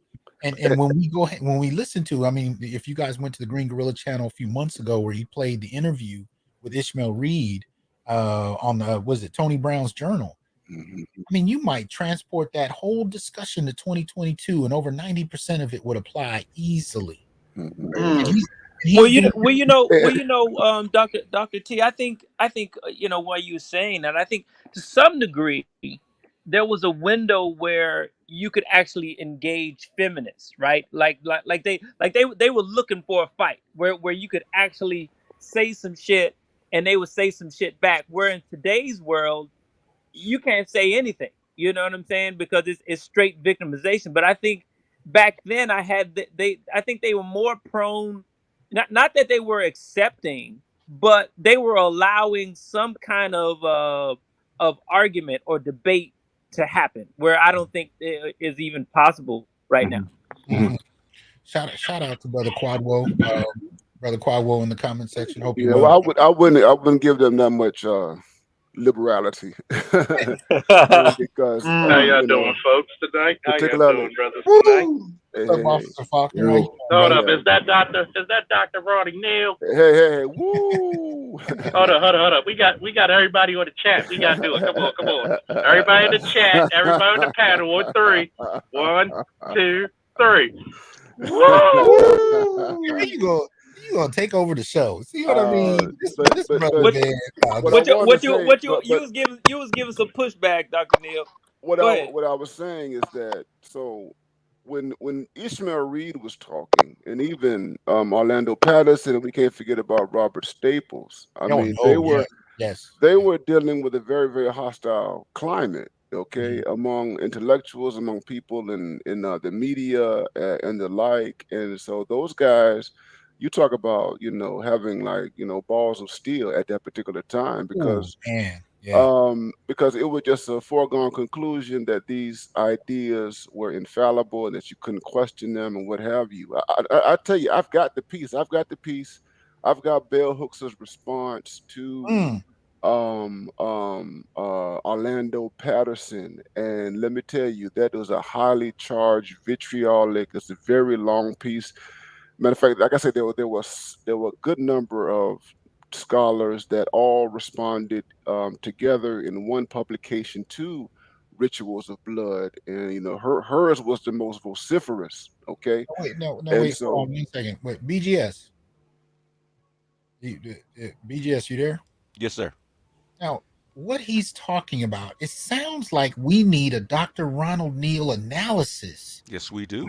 Bell Hooks' statement. That's just me. You tell me. Am I right about that? Do we Yes, need we do. Dr. Neal analysis? That's what it sounds like. Yes, we do. Man. I just think that might be needed. We don't need a whole paper, just a little snippet, a couple pages. I got you. Yeah. But those guys were really, and we have to really emphasize it. I mean, they were really going against the grain. You know what I mean? And what I liked about Patterson is that Patterson, he's a sociologist, right? Historical sociologist. He's like, this is what the data says. He's like, what we're doing right now. Yeah. He's saying it's not just history, but he's looking at labor reports and all that kind of stuff. And he's saying that your claims in 1990, when that book came out, even before then, a few years before, he said the claims, and he talks about black feminists, the claims that these black feminists are making about black men and patriarchy and the dynamics are just completely false. He said that. Did he say those exact words, Dr. Neal? Not quite like that, but he was saying that black women have moved ahead of black men. That's what he was saying. And that black women at that particular time had experienced high levels of incorporation into the mainstream of America. Okay. And that they were professionals, they were educated, and that this whole notion that they, are still like their grandmothers who are working for Miss Ann is just bogus. You understand what I'm saying? And they were holding on to this narrative that, they were still in Miss Ann's house, so they were still washing dishes, and they were still, washing clothes and stuff like that. You know what I mean? When you have women like Bell Hooks, who was already a tenured professor, and you had a whole bunch of other black feminists who were tenured and doing well. Patricia Hill Collins and Kimberly Crenshaw, they were already established at that particular time. You know what I mean? And it's so just, I want to interject real quick. It's so important you said that, because somebody, brother, wrote in my comment section a few weeks ago about how he tried to share one of my videos with a mentor, a black woman professor, and she dismissed it outright. And she said, I'm not even going to respond to this. But then she said, and when he asked her why, she said, well, because black girls are underserved.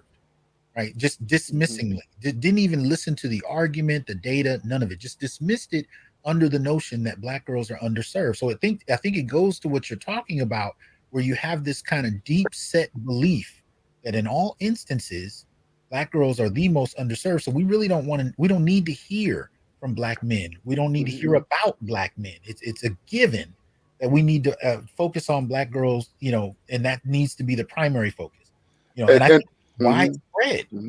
Yeah, and another thing, so we're in this, in the manosphere, and you got Kevin Samuels talking about die alone and stuff like that. I mean, Patterson was talking that stuff back in the 1990s. I mean, I saw him publicly in forums of Cornell West, and he said, you know what? He said, Black people are the most lonely people in this country.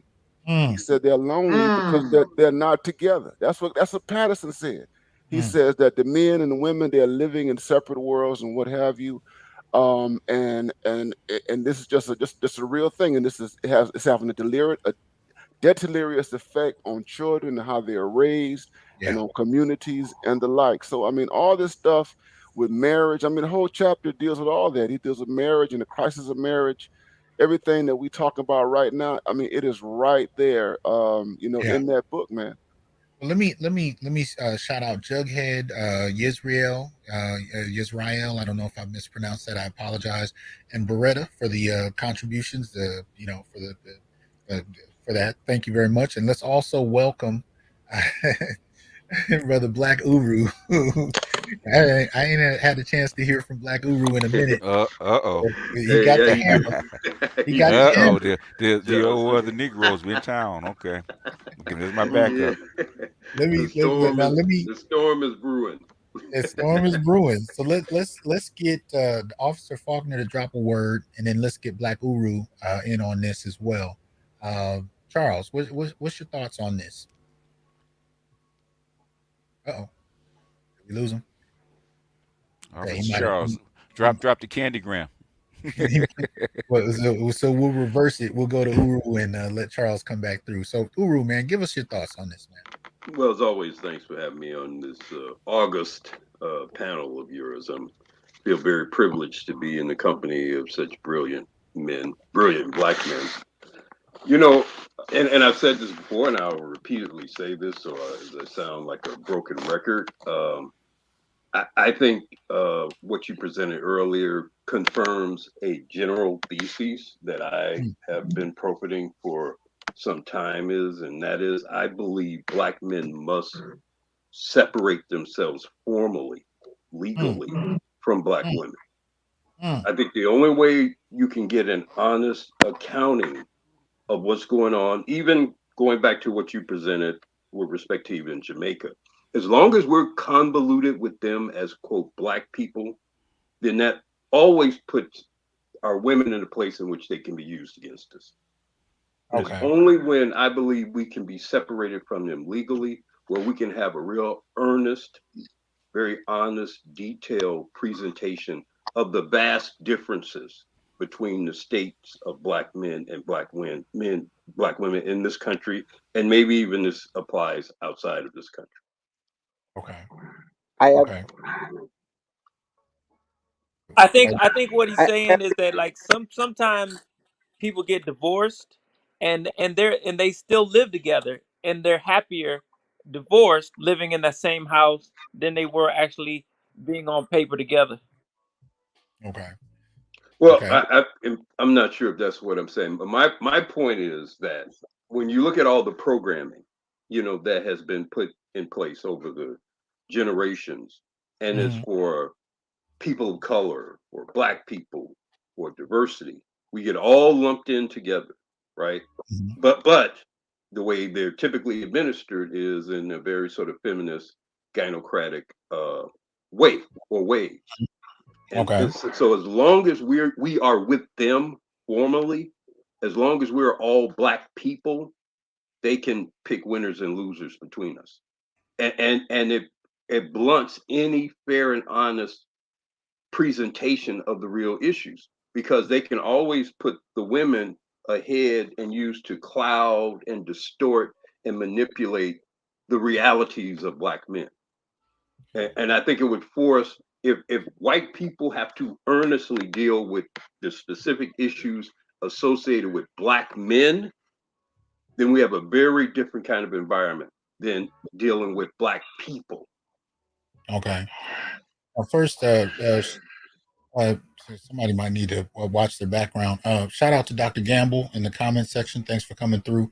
Real quick, Trackstar, look, I can't speak on Jamaican society as far as domestic violence, intimate partner violence issues, but this is something I tend to notice. Whenever there's a critical dialogue going on about Black men, you always get a feminist that comes through and brings up intimate partner violence as a way of reasserting the notion that Black males are the monster and the boogeyman that we've already been called in mainstream culture.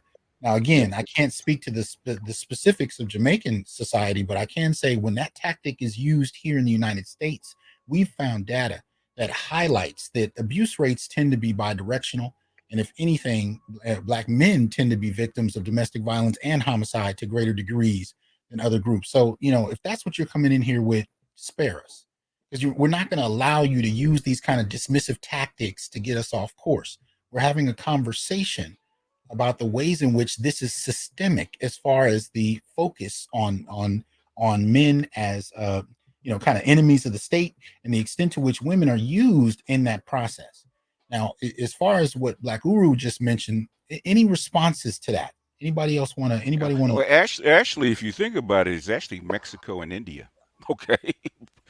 So Jamaica being the second is probably, I would say BS. Okay. Well, go foreground that. What are you referring to? In other words, honor killing, domestic violence, all that kind of stuff is really prominent in India. Okay, and we're not going to even talk about what goes on in Mexico, where they actually found women buried in the desert. Okay, with their heads cut off. So saying that Jamaica suffers anywhere close to that, you're going to have to come up with some stats because I don't believe it. Yeah, Let's just because they have foreground it the with that because if you're talking about Jamaica, you talk about the UN, it's about the most in the country, not even close. Okay, not even close. Jamaican women have way more rights than say Mexico or India. Okay, and we're not even going to talk about what happens in Saudi Arabia. Okay, that doesn't even get reported. So don't even start that. Okay. So if you're gonna come in with some facts, but that's something for another day. We're talking about structure. We're talking about structure because we've already said about how many of your Jamaican boys can actually read, how many are prominent, right? How many are educated, how many have rights over your women, right? That's what we're talking. We're talking about structure. So, yeah. And to respond to Black Uru, what he was saying, I think one way to get at what he's saying in terms of not being under this umbrella of Black is to really highlight the role of white interests. White interests, white power. We have to find a way of talking about Black men in relationship to white interests. You know what I mean? And to realize that Black women are just that they're tools or pawns. They're being manipulated by those interests. And deal with the extent and be honest in terms of, I'm working that out right now in the book I'm finishing. And that, we have to be clear about the role that white people, the white ruling class in particular, has played in bifurcating Black men and Black women, and to be clear about the processes and the mechanisms and the interests that involve. Because here's the reality is that dealing with Black women is really it's shorthand. It's a shortcut way for dealing with the consequences of anti-Blackness across 4 centuries. You know what I'm saying? Because the Black female she does not place major demands on white society. She is happy with access and incorporation. She's not demanding that conditions are addressed, and so it's cheaper in many respects for white society to deal with her than it is to deal with Black men. And so I think we have to always keep that white factor, and you got to hold the fire to white society, white ruling class white men, ruling class white women. Dr. Neal. I was going to say, Dr. Neal, even in the section of your chapter of your book, man, what did they say even way back in the 19th century amongst the feminists, right? It's better for a Black woman to be a slave of a white man than being a husband of a Black man. That's And right. this is actually, I think, something Miller is talking about even in 1988 in Jamaica. He's talking about the same kind of dynamic, the same kind of difficulty, the same type of unwillingness to compromise when it comes to advantage on gender terms, but at the same time not going to admit that those advantages are happening. They're interpreted as individual accomplishments, as far as Black women's advancement in society. It's not interpreted as a structural response, which is the same thing going on here. Well, good doctor, if you got to admit that you are the accomplice to a crime, that means you got to serve time as well, right? Uh-oh. Well, I mean, I don't know if you were on that classic that I had, cheap plug, when I had that walking feminist come on my show. But I just asked her, okay, we're just going to go by this. If Black men will check each other if we're bad husbands, bad boyfriends, bad fathers, when do you see the exact same from you all? Do you check each other when you're bad wives, bad mothers, bad girlfriends? When you see another Black woman doing some tomfoolery, do you check her or do you just look at it as business as usual? And to actually admit that you get a certain advantage means that you got to hold that person accountable. Okay. You're given the goals to become a better person. It's what did Uncle Ben say? Come great power, come what? Or responsibility. And what happens when you have the power but no responsibility, no accountability, no nothing towards your own group. You don't even look at us as a group. You look at it as Black women, maybe Black girls. That's it. Well, and then you have to add to that too. There's no mechanism to require that. That's one of the difficulties as well. There's no mechanism to require her participation in the advancement of the community. So what we end up with is a very solipsistic kind of notion where it's all about her. This is why I've been saying for the last couple of years, when we look at these policies that have been coming out, especially from corporations, when you dig a little past the surface, you find that in these corporations, you have Black women in executive positions who are pushing this, but their focus is only on other Black women. Only but Dr. Johnson, the reason why we must separate from them legally is because you're right, and I've seen that up close and personal. But here's the thing. They will use in the argument, in the assertion for that favorable programming for them, they will use the very issues that overwhelmingly impact Black men. Yeah. You know, when Goldman Sachs presented that program for Black women, they cited the incidents that occurred with the brother in Minneapolis that was killed. They cited the young brother in Florida as justification for that program. So they will use issues that befall Black people overall, and usually vastly in the majority way to Black men, and they will use it as the very reason to particularly feed Black females. And that's why you gotta separate from them legally to remove away the fallacious way in which they use the turmoil befalling Black men to inflate and enhance Black women. You gotta separate from them legally in order to disable them and their benefactors from doing that. I have a question. Well, I think the issue becomes, as we strategize to do that, how do you emancipate the children from from their total control? So that becomes the sticking point, because they're going to cry foul and abuse as soon as you try to separate, because they're going to be like, hey, because we have control of the kids. So there's no way that you can separate. We own you in a sense.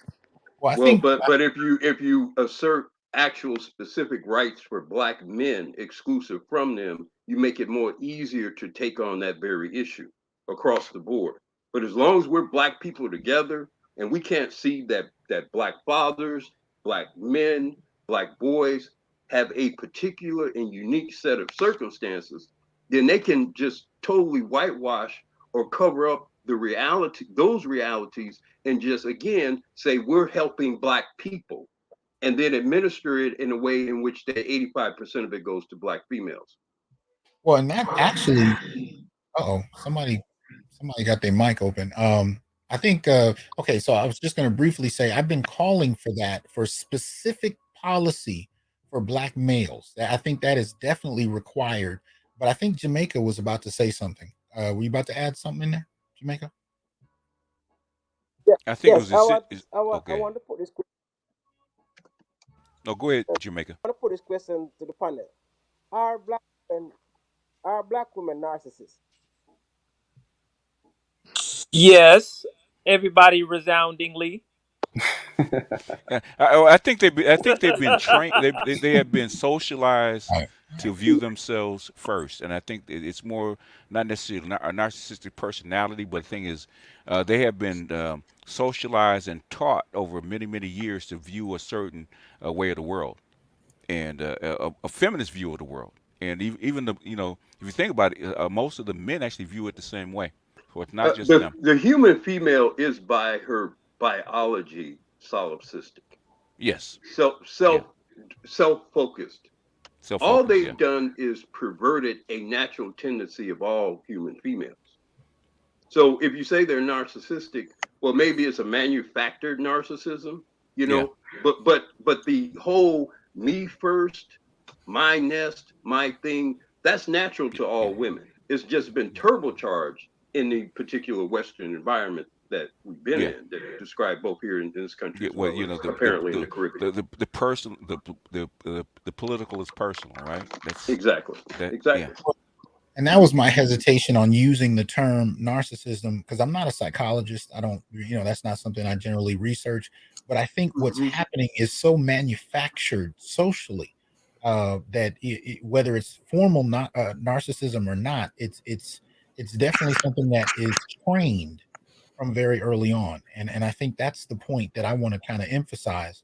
And I think Miller is doing this as well, because he's not just saying it's about job access and social status. He's saying there is an impact that comes from having this kind of unilateral access that your very men don't have.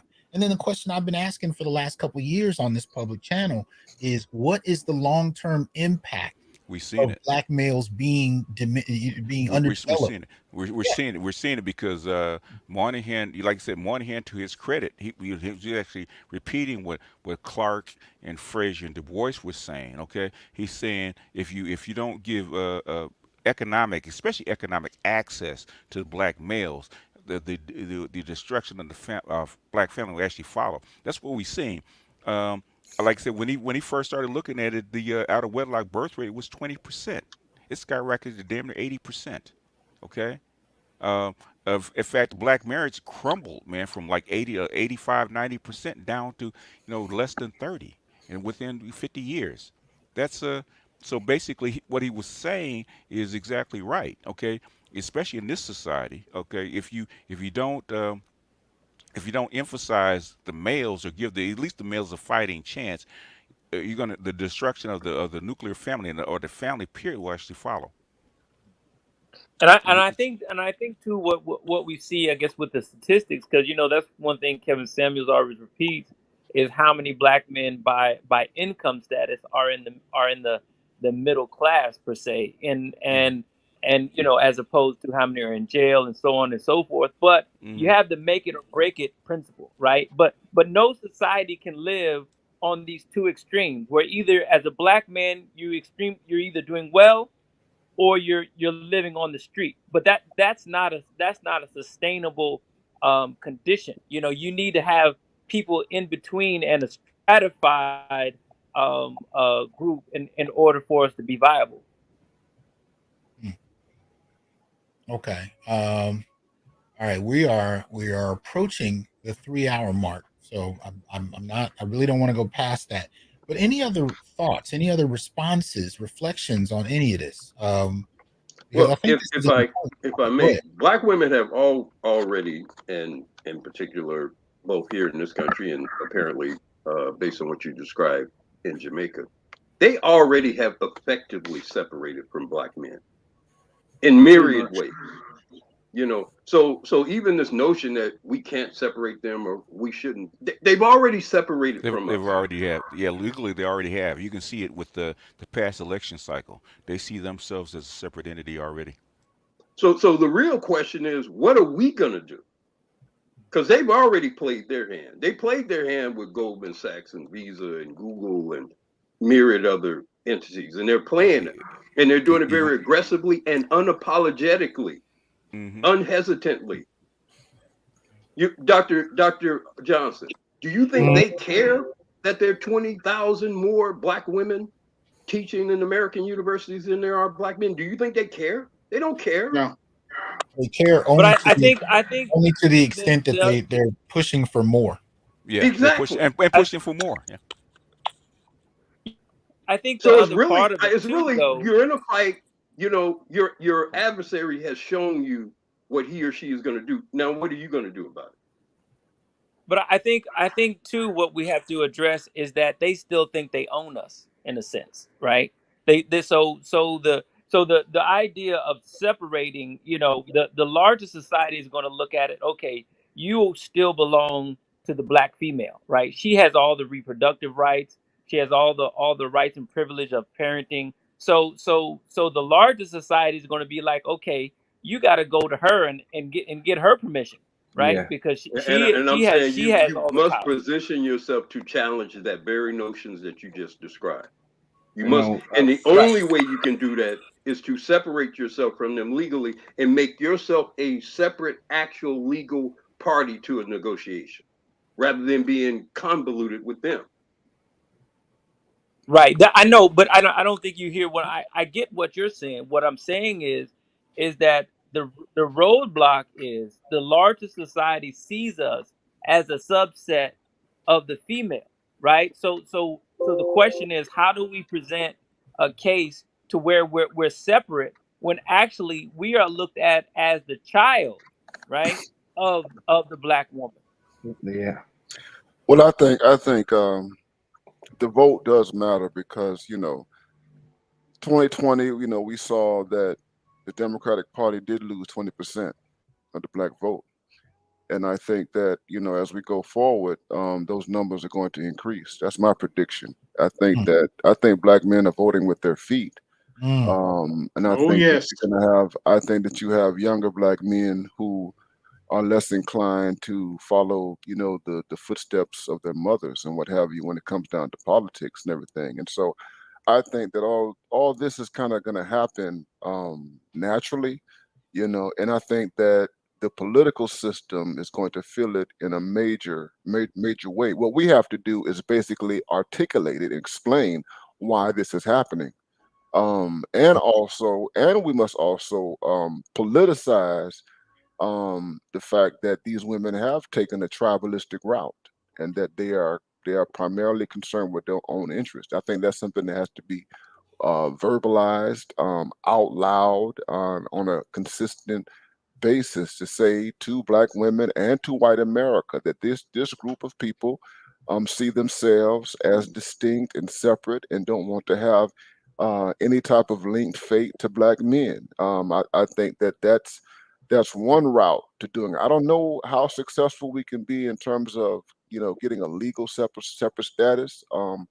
That's it's a lofty goal or what have you. But I think that but politically, in terms of politics, what stuff happens on the ground, we'll see that in elections. We will see that at the national level. You see it at the state level. You see it, with guys, going into politics who are no longer a part of the Democratic Party. You know what I mean? Be it independents or Republicans or what have you. So I think it's a natural consequence. This move on Black men and the world seeing exactly what's happening, and white society as well as Black women will have to reckon with it. So in one sense, we're saying that some of this answers itself, and it's already happening. Especially, because I think part of the difficulty is when Uru says it out loud, it's it's disgusting to hear in that way.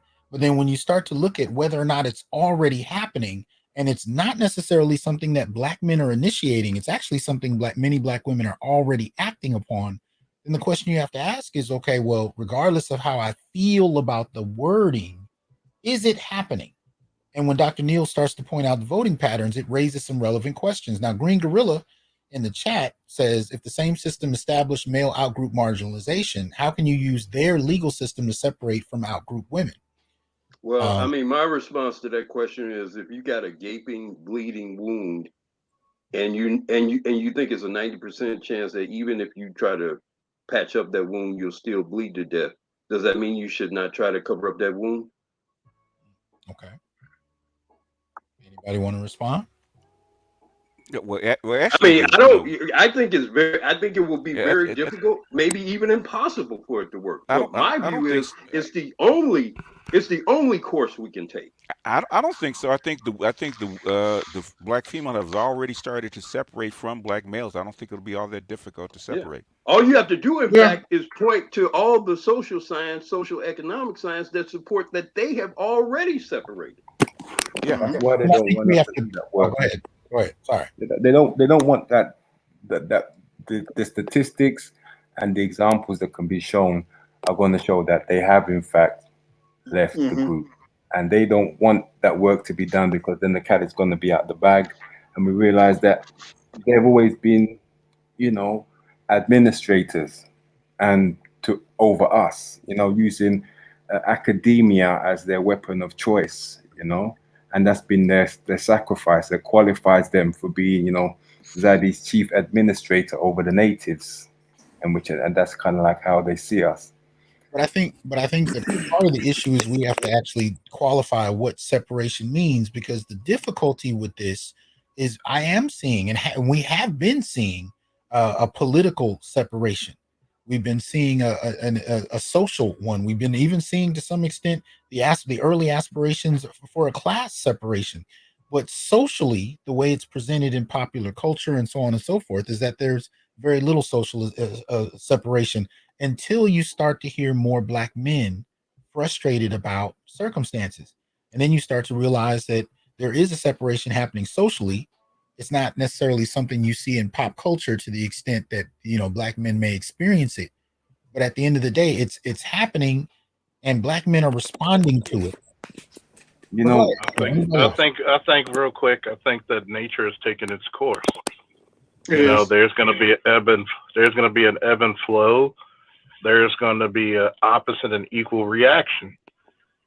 Because one, look what's going on. COVID has been a blessing if you really think about it. All these women, all that independence went out the window for about 2 years, right? All that feminist talk went out the window when you trying to struggle to get that last bottle of water, and it's you and 4 men who got to wrestle for it. See, their so-called vaunted independence and education bit them in the ass. Okay. You have no protection. If we separate, they're going to become. Think about this. They're going to become the people who are going to have the feet on their neck, somebody's foot on their neck. Yeah, well, they want power and they want privilege and they want to be independent. So that's what comes with it. So if you let them go. If you run with the big dogs, like I used to tell my kids and my grandson, you got to eat what the big dogs eat. Yeah, what did Arn Anderson say? You want to run with the big dogs and you find yourself getting hurt. It's on you. You need to either toughen up, which you're not.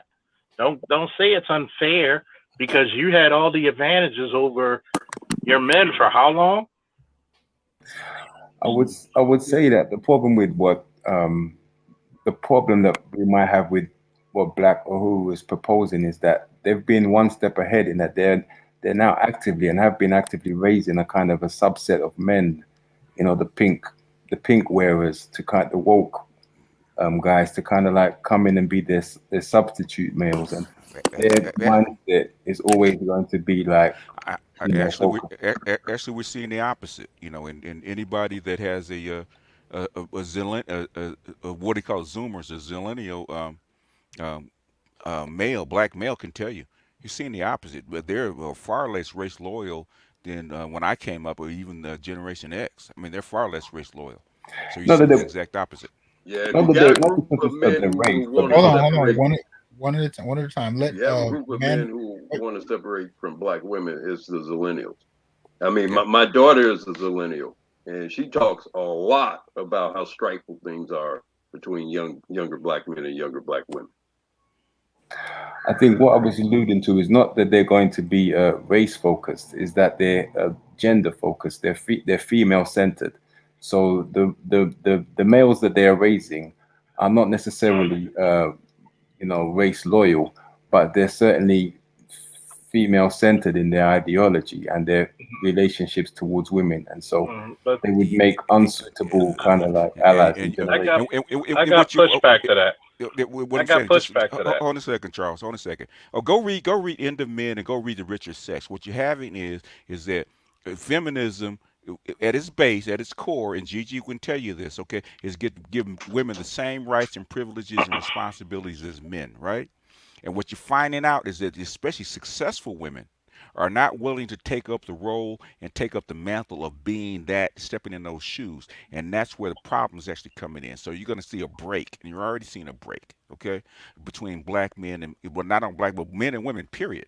Okay, we didn't even talk about black men and black women. Go check out the feminists and go check out especially the educated feminists and the problems that they're having. And the problem, you have white women complaining that they can't even get a freaking date anymore. They can't even go on a so-called formal date. They can't be courted anymore because the gender roles have been so eroded that the biggest people are actually unhappy are not the men, they're women. Most of the men are saying, even the white guys, that's where the black pill is coming from, right? The so-called incel black pill is coming from the white men. They say, we're not dating these chicks. We don't want any part of this system. The system is unfair to us. So guess what we're going to do? We're going to go play video games. We're out. And to add to what BGS is saying in terms of politics, I mean, what is clear is that when the women assume the traditional male role, what is clear is that they can't deal with the pressure that comes with that. So when you look at what happened to BLM and all the pressure that came on them in terms of being accountable for that money, what do? They ran, okay? Yep. And that kind of pressure is going to continue to be placed on these women who find themselves in these high positions. You notice how, Kamala Harris has been guarded and protected and what have you by Joe Biden. They don't allow her to, talk too much, and we don't see too much of her, even though she's a vice president. I can see why. But you're not. But you cannot hide from the heat. Yeah. All right. When you put them out there, you have to deal with the heat. And the reality is that once that pressure is placed upon them after they've assumed those male roles of power, they tend to fold. Yeah. This is the reason why I've said it for the longest time. Women make poor leaders. They do not deal well with pressure. Like, people think I'm so sexist for saying this shit, but it's and the answer. I don't know who brought up the point in the first place about even the men they're raising are bucking against their knowledge that they got from their mothers. Yeah, these men want to be treated like men. Yeah. And they're looking at their mothers like the great liar, and they're like frustrated. So they're like, either A, I'm going to play video games, or B, I'm going to play these women like a game. Like that. So, hey, Dr. Neal, guess what the name of the new Miss Marvel is? What's the name? That's her name. Kamala. Come on. That's right. Yeah, she been out for a minute. Wow. Kamala Khan. Kamala Khan. Kamala Khan. And it's crazy because it's like this. Kamala's supposed to be the fangirl at that. And it's crazy because I look at it and I say nature's taking its course. Since, like, I've always asked this question to all these women in the police department who complain about the men they get. I said, you're an idiot. They're like, why are you calling us that? That's rude. I said, no, you're an idiot because you don't realize that 80 you're in a profession where 88% of the people who work here are men, and you can't pick a man. The average salary is about 75,000. You can't Well, pick that guy. you know, That's just average. actually bringing it back to Errol Miller, one of the questions that I have is Miller is saying that this group of women is being targeted for access in contrast to the male leadership that actually formed organically That's on the true. ground. That's true. So when you call out deficiencies in leadership, part of that may be the dynamic in place in that they were artificially, what would you call it? Ascended, artificially inserted into a position that they've not had to develop in that sense. And I think that might speak to some of the problems. But I also want to, we have somebody up here who hasn't spoken yet. Essential entities. I'm going to give them a word, and we're gonna pull off this very soon. But essential entities, what do you want to contribute to this? Good evening, gentlemen. I don't know if y'all can hear me.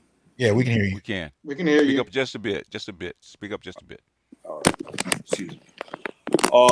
Yeah, try not to jostle the mic. Somebody keeps jostling their mic. I think that's him. Yeah, Yeah, try to hold it I'm still. on my iPad. I don't know if that's create the problem, but I just want to say thank you. I've been watching all y'all brothers for quite some time. I've been in y'all spaces. I've been on certain panels. I spoke on Dennis Sperling panel, and I get this is probably one of the most mental healthy places to be for all black men, young black men in particular.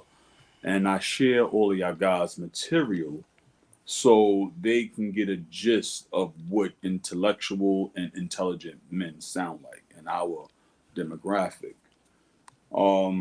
I come from a patriarchal household. My grandfather, I think I shared that story with y'all guys. I shared it with Dennis. My grandfather was born in 1908. He raised me. And this is like real old school stuff. So when I hear y'all guys, like y'all the closest thing to family to me because I don't feel out of place in this matriarchal world. I made some decisions in my life because that's what being a patriarchal man called for at the time. However, it came with serious consequences. So this situation, and I really respect you tremendously, Dr. Hasan Johnson. Of course, BGS and more. I've been following him. Y'all guys has been phenomenal about putting certain things in a perspective that mainstream media doesn't even think about. So what I would like to speak to this situation is that it's been extremely difficult for us because our leaders has constantly been removed. So I've been an avid follower of Dr. Claude Anderson and some of his theories, philosophy, and strategy about developing leading systems and leading thinking institutions that will help us develop critical thinking skills and making wise analysis and creating formulas and algorithms to help us navigate this very unfair judicial system, family court system, and even political systems. We, as you know, I really respect all y'all guys. I really do. My father was in the military. I got family. I have an extensive, thorough background. And just to make it clear, Central Entities is my company, but my real name is Sharon Hasan Ocean. It's my real name. It's my real handle. You can find me on Facebook, Sharon Ocean. Okay. I'm just coming. No, and I appreciate the contribution to the discussion. Y'all can find them there. I do want to say before anyone else drops a word, I do want to really mention. I want y'all to support brothers' channels, support their endeavors. Look at earlier in the video if you came in late. Look at the brother who created the Black Male Archive. Support that. Support BGS Ibmore's channel. Support Dr. Charles Faulkner's channel, Dr. Ronald Neal, Green Gorilla. I just want to make sure as a reminder that I put out there the need for us to support each other, even in disagreement. As long as we can have dialogue, as long as we can use analysis and data to make our arguments rather than letting things descend into name calling and so on and so forth, let's make sure that we're supporting one another and engaging in intelligent feedback with one another. Now, before we close out, any final thoughts? And we don't, it's entirely up to you, but any final thoughts about what we're talking about tonight? This whole question. You know what, Dr. Johnson and Dr. Neal, y'all have been, have been saying this for a very long time. And, when I first started peeping this, I said, they're intentionally lying and covering this kind of stuff up. When I heard people from the 1960s talk about it openly, okay, but none of this gets discussed in the academy when they have access to all the history, all the books, all the papers, and nobody talks about it. That means this is intentional. Yeah. And so I'm glad that we got, because the Black Manager has been screaming about this for the longest. Well, I'm glad that we have scholars that are on the other side of the wall that can actually verify and back us up, man, because they were saying that you're unlearned, you're unwashed, you ain't got a degree, you don't know what the hell you're talking about. This stuff doesn't exist, and we have, thank God we have black male scholars that say yes, it does, and it's far worse than you actually think.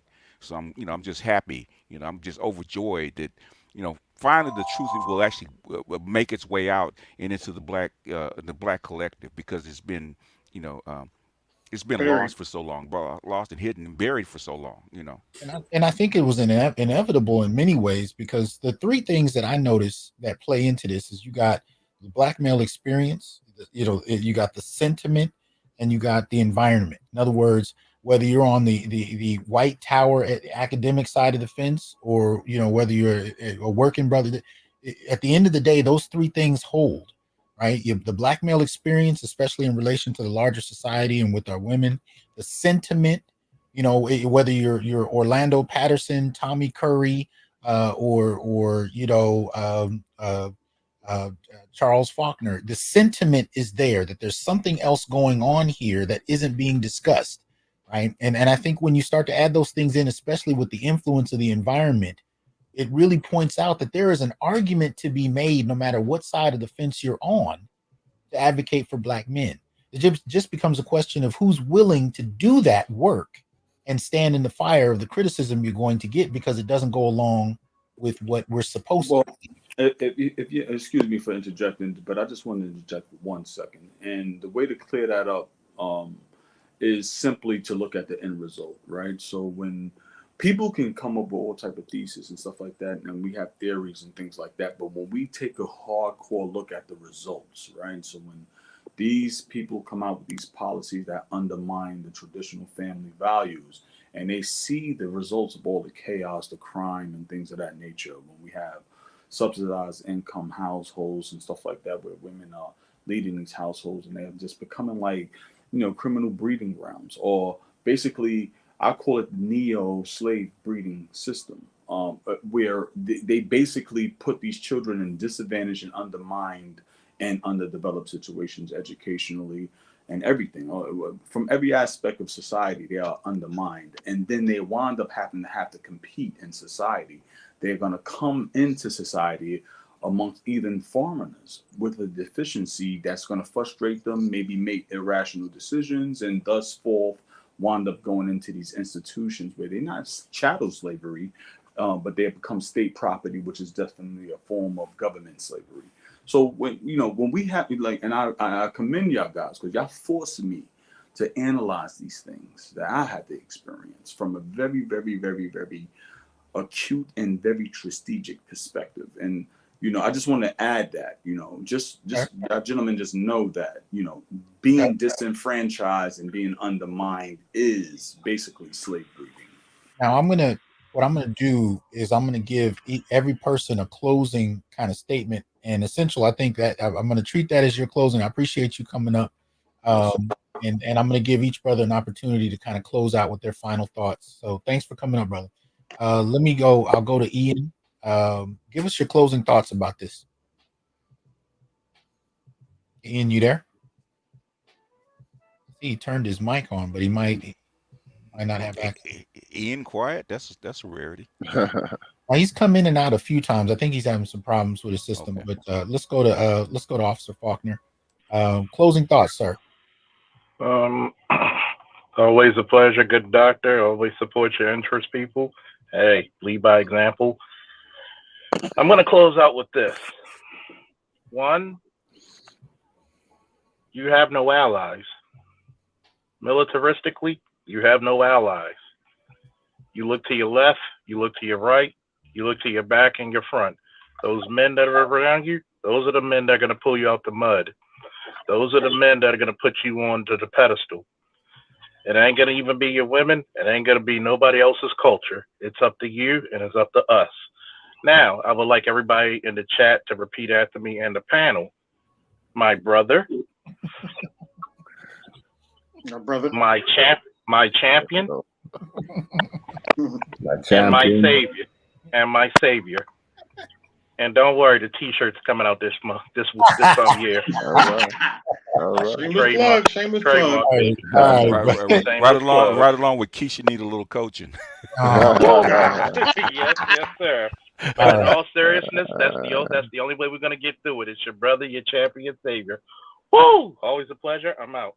All right, brother. Thanks a lot. Can you hear me now, Dr. Johnson? Yeah, we can hear you now. Go ahead. Okay, cool. Yeah, so and is there any way, because a lot of this information is behind university libraries. So I wanted to know if you can you send me the PDF somehow so I can read the whole thing? Well, I don't know what the legalities are, but I will just say email me, brother. Okay. You know how to reach me. Yeah, yes, sir. And if anybody out there that's interested in reaching me, like I said, go to my website, and at the very top you can see the email there, Hasan@thasanjohnson.org. Right. Yeah, but to the point that you of this show, the video that you're about Errol, I mean this is just magnificent, because it just co-signs the whole dynamic that they put us through, in the systematic way that they put the female above the male in order to destabilize the family and the society, so on and so forth. So it's just, man, this is the last piece of the puzzle for me. Explains my fucked up marriage and everything. So I don't mean to laugh at your marriage. You just caught me off guard, man. Oh yeah, Ian, what you experienced is why I never got married. Okay. Ooh. Yeah, it is. I had to think about it, and this is why the power struggle with each and every woman I was with. This is why I never, even though I put rings on a couple fingers, I never closed a deal. Oh wow. Man, you never said that. We're gonna have to talk about that privately. right. But no, here's the thing. I do.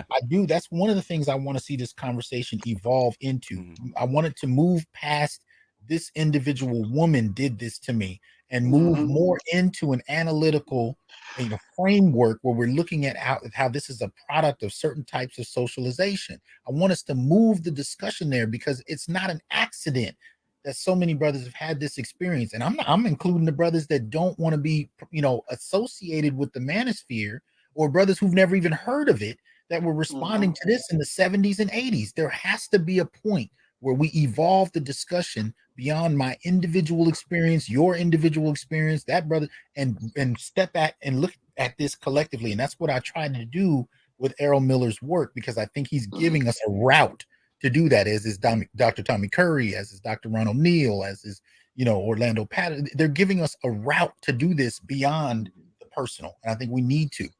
But appreciate you coming up, Brother Ian, as usual. Thank you. And I got to say, Ron O'Neill, this is the next video is coming from you. We know we're going to get one from BGS, but we need you to weigh in. Got it. All right, brother. All right, peace, everybody. Boots on next, man. Friday. Yeah, boots on next, bro. Okay. Let me get brother AB Media. Go ahead and give us your closing thoughts, bro. Yeah, thanks for letting me up, Dr. T. If someone shows you who they are, believe them. Black women have showed us who they are, and we should believe them, and we should separate. I didn't want to get there, but they've shown us who they are, and I'm not going to keep being the doormat. Okay. I'm out. Peace out. Appreciate your thoughts, brother. All right, man. Peace. Peace. Let me get Jamaica and then Man Friday. Jamaica SYSBM. And give us your closing thoughts. BMI, BMA is the only way for. you're gonna have to record that one for Dr. Neil. Okay, you got to record that one in the Jamaican accent. That is too cool. Oh yeah, we need to clip that one. That's too cool. Say it again, man. BMI, BMA is the only way forward for a black man, whether you're a black American, whether you're a black Jamaican, from the Caribbean or Africa. In order for you to get your peace, you have to go to your feet, and that's the only way forward. Thanks for Dr. Pierce and Dalton. Thank you, BGS and Dr. Ron O'Neill and all the panel for having me in the panel today. I really appreciate it. Thanks again. All right, brother. Appreciate you coming up. Let me get Man Friday. Closing thoughts, sir. Well, I'm just glad for the space. I'm glad to be on the panel with you guys. You know, this is such an important space for all of us. I jumped up here just to say, just to make the point about the Errol Miller work that, I felt that the black women were using, as I said, the caste system that they created and co-authored as to escape blackness and to center themselves and to raise themselves above us in black society. And it's got to the point now they consider themselves separate, and we're late to this realization. As to what to do next, we'll just have to see. I haven't got that part worked out yet, but I'm glad for the discussion, and it's always a pleasure to listen to you guys. And I'm humbled to be talking to you. And I'm out. All right, man. Much appreciated. Thanks for coming up, and particularly to Man Friday and Jamaica for dropping the Jamaican perspective into this. So I appreciate that. Dr. Neil, how does it feel to hear your words getting out there, brother? Hey man, I'm humbled, man, by that, and glad that the brothers are taking hold to the concepts and everything that all of us are doing here, man. And just in closing, I just want to just echo that. We just have to continue to be vocal and fearless about our interest, and BMI, BMA, BME, BMH, all those things, you know what I mean? I remember the first time I read Ishmael Reed, you know what I mean? And it blew me away. I mean, when I read Ishmael Reed, I was like, wow, that's a black man talking like this to these feminists, white feminists in particular, and to gays and lesbians and all that, you know what I mean? And then reading the other people. So I just want to encourage the brothers to to continue to push these ideas and continue to dig. This is great that we've made this Caribbean connection. There's a lot that we can learn from the Caribbean context in a relationship to our experience, man. Because think about Jamaica and the U.S. We both have similar colonizers, you know what I mean? And once we establish those connections, we can see how things unfold in different parts of the world, man. And so I just say, guys, keep on studying and keep supporting your scholars. And I look forward to the next time, guys. So you all take care. All right. Looking forward to when's the next chapter of the Dr. Ron O'Neill show? When can people? I'm working on it right now. So y'all just stay tuned. Get that Jamaican brother, man, for your intro, man. I might do that. All right, Doc. It's good to have you. I really appreciate you coming up, man. Thank you. All right, guys. Take care. All right. Peace. Closing thoughts, BGS. Go ahead. Oh, well, you know what? And privately, we've been talking about this for a while. And it's time to have this discussion because when it comes to matriarchy and patriarchy, especially in the black community, The only voices we've heard were female, because they've always shouted black males down, even though they've also shouted white males down, because you can't get any more powerful than the president of the United States and his cabinet. They shouted them down back in 1965, and they've kept this on a hush hush for almost 60 years. So it's time for it to come out. It's time for black males to assert themselves. I mean, it's only so long we can actually be a step stool for black women in their ascendancy. Now they're popping the collar, puffing their chest, and they got black judges sending black men to jail just like they're white. So maybe there's their sentence. They want to be Karen so bad, or they want to be Miss Ann so bad, to starting to act like her. So either we separate and do it proactively, or otherwise we're going to get the short end of the stick, or continue getting the short end of the stick. I don't think it can get any shorter than what we already have. Okay. Well, I mean, look, where I stand on it, as far as separating or unification, my notion of it is that neither is, as far as I'm concerned, neither needs to happen until black men's concerns are addressed. At the end of the day, if we're talking about nationalism in regard to doing this and remaining a community, or whether the separation thing is happening, and to what extent the separation thing is already happening, at the end of the day, my concern is that black males are heard and that the issues are fully articulated, even to the degree where black men themselves understand it, because I find, myself included, there was so much of this discussion about black men my entire life that I could not explain. I didn't fully understand, and it's only been in the last really decade that I've really, been able to even state that.